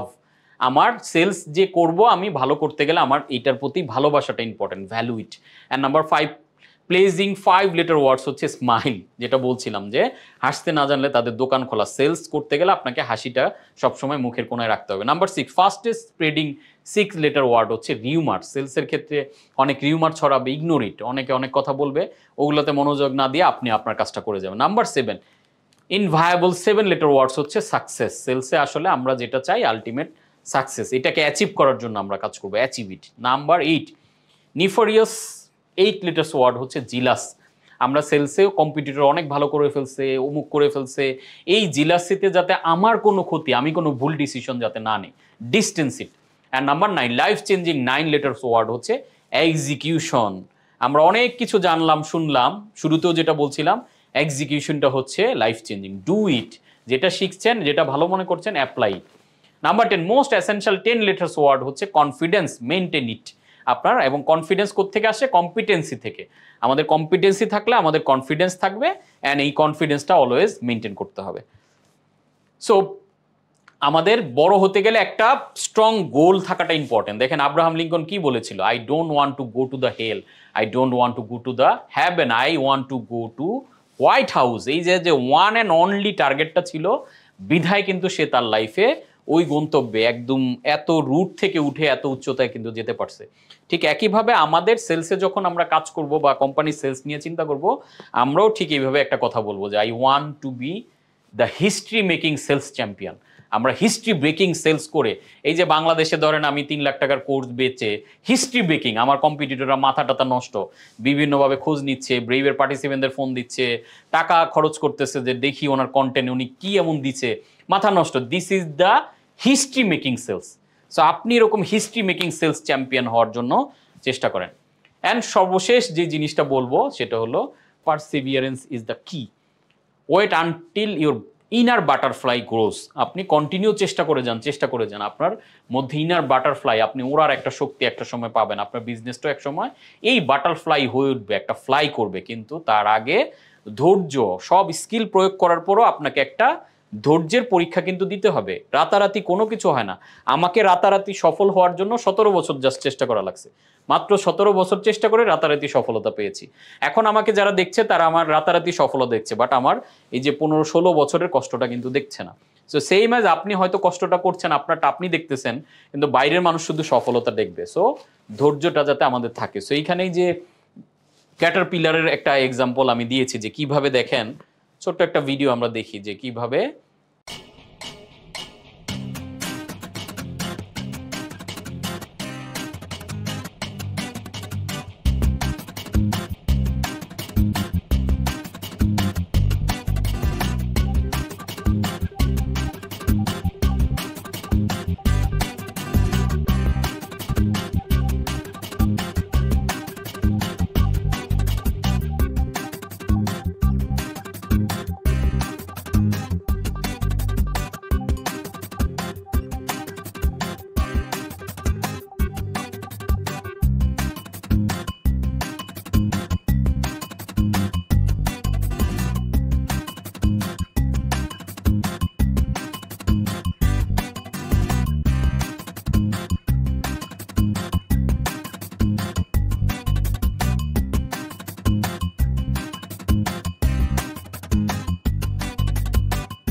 ঠিক এই যে প্রজাপতি ক্যাটারপিলার টু বাটারফ্লাইয়ের যে জার্নিটা, আমাদের কিন্তু সফলতার জার্নিটা এরকম। এই দেখেন আমরা হয়তো এই ভিডিও দেখতে গিয়েও অনেকে ধৈর্য হারাই ফেলছি যে আরে কি, কিন্তু আমাদের ঠিক এরকম একটু একটু একটু করে এই ডেভেলপমেন্টটা কিন্তু চোখে পড়ে না। দেখেন আপনি যখন দেখতেছিলেন আচ্ছা কি দেখতেছি, পাতা খাচ্ছে, কি করতেছে, তো এই বাট কন্টিনিউয়াস করে গেছে করে গেছে করে গেছে করে গেছে। যদিও ভিডিওটা আমরা 4 মিনিটে দেখে ফেলছি, বাট এটা হয়তো ওর জন্য অনেক। আমার মেয়ে অনেক সময় যেগুলো ধরে ধরে এনে ও ইসের মধ্যে পাতা দিয়ে বোতলের মধ্যে মানে বয়ামে দিয়ে রাখে, তারপর দেখি প্রজাপতি হয়, ও ছেড়ে দেয়। So this is the process. আমাদের যে কোনো কিছু কিন্তু একদিনে হয়ে ওঠে না। আজকে আমার যতটুকু সফলতা দেখছেন এটাও কিন্তু একদিনে হয়ে ওঠে নাই, সেটা সেলসে বলেন, বিজনেসে বলেন, লাইফের যে কোনো ক্ষেত্রে বলেন, আমাদের কিন্তু কন্টিনিউয়াস কাজটা, অর্থাৎ স্টেপটা ছোট হোক, আজকে ফানেল বানাবেন, একদিনে হবে না, বাট স্টেপটা ছোট, বাট আপনি করে যান করে যান করে যান, এক সময় দেখবেন এটা প্রপারলি বিল্ড হয়ে গেছে। হ্যাঁ, ট্রায়াল এন্ড এরর থাকবে, একটা করবেন হবে না, অন্যভাবে করবেন। So this is the process. আসলে পৃথিবীর সব কিছু ডেভেলপমেন্টের এটাই হচ্ছে প্রসেস। সো আজকে ছিল এই পর্যন্ত আয়োজন আমার পক্ষ থেকে।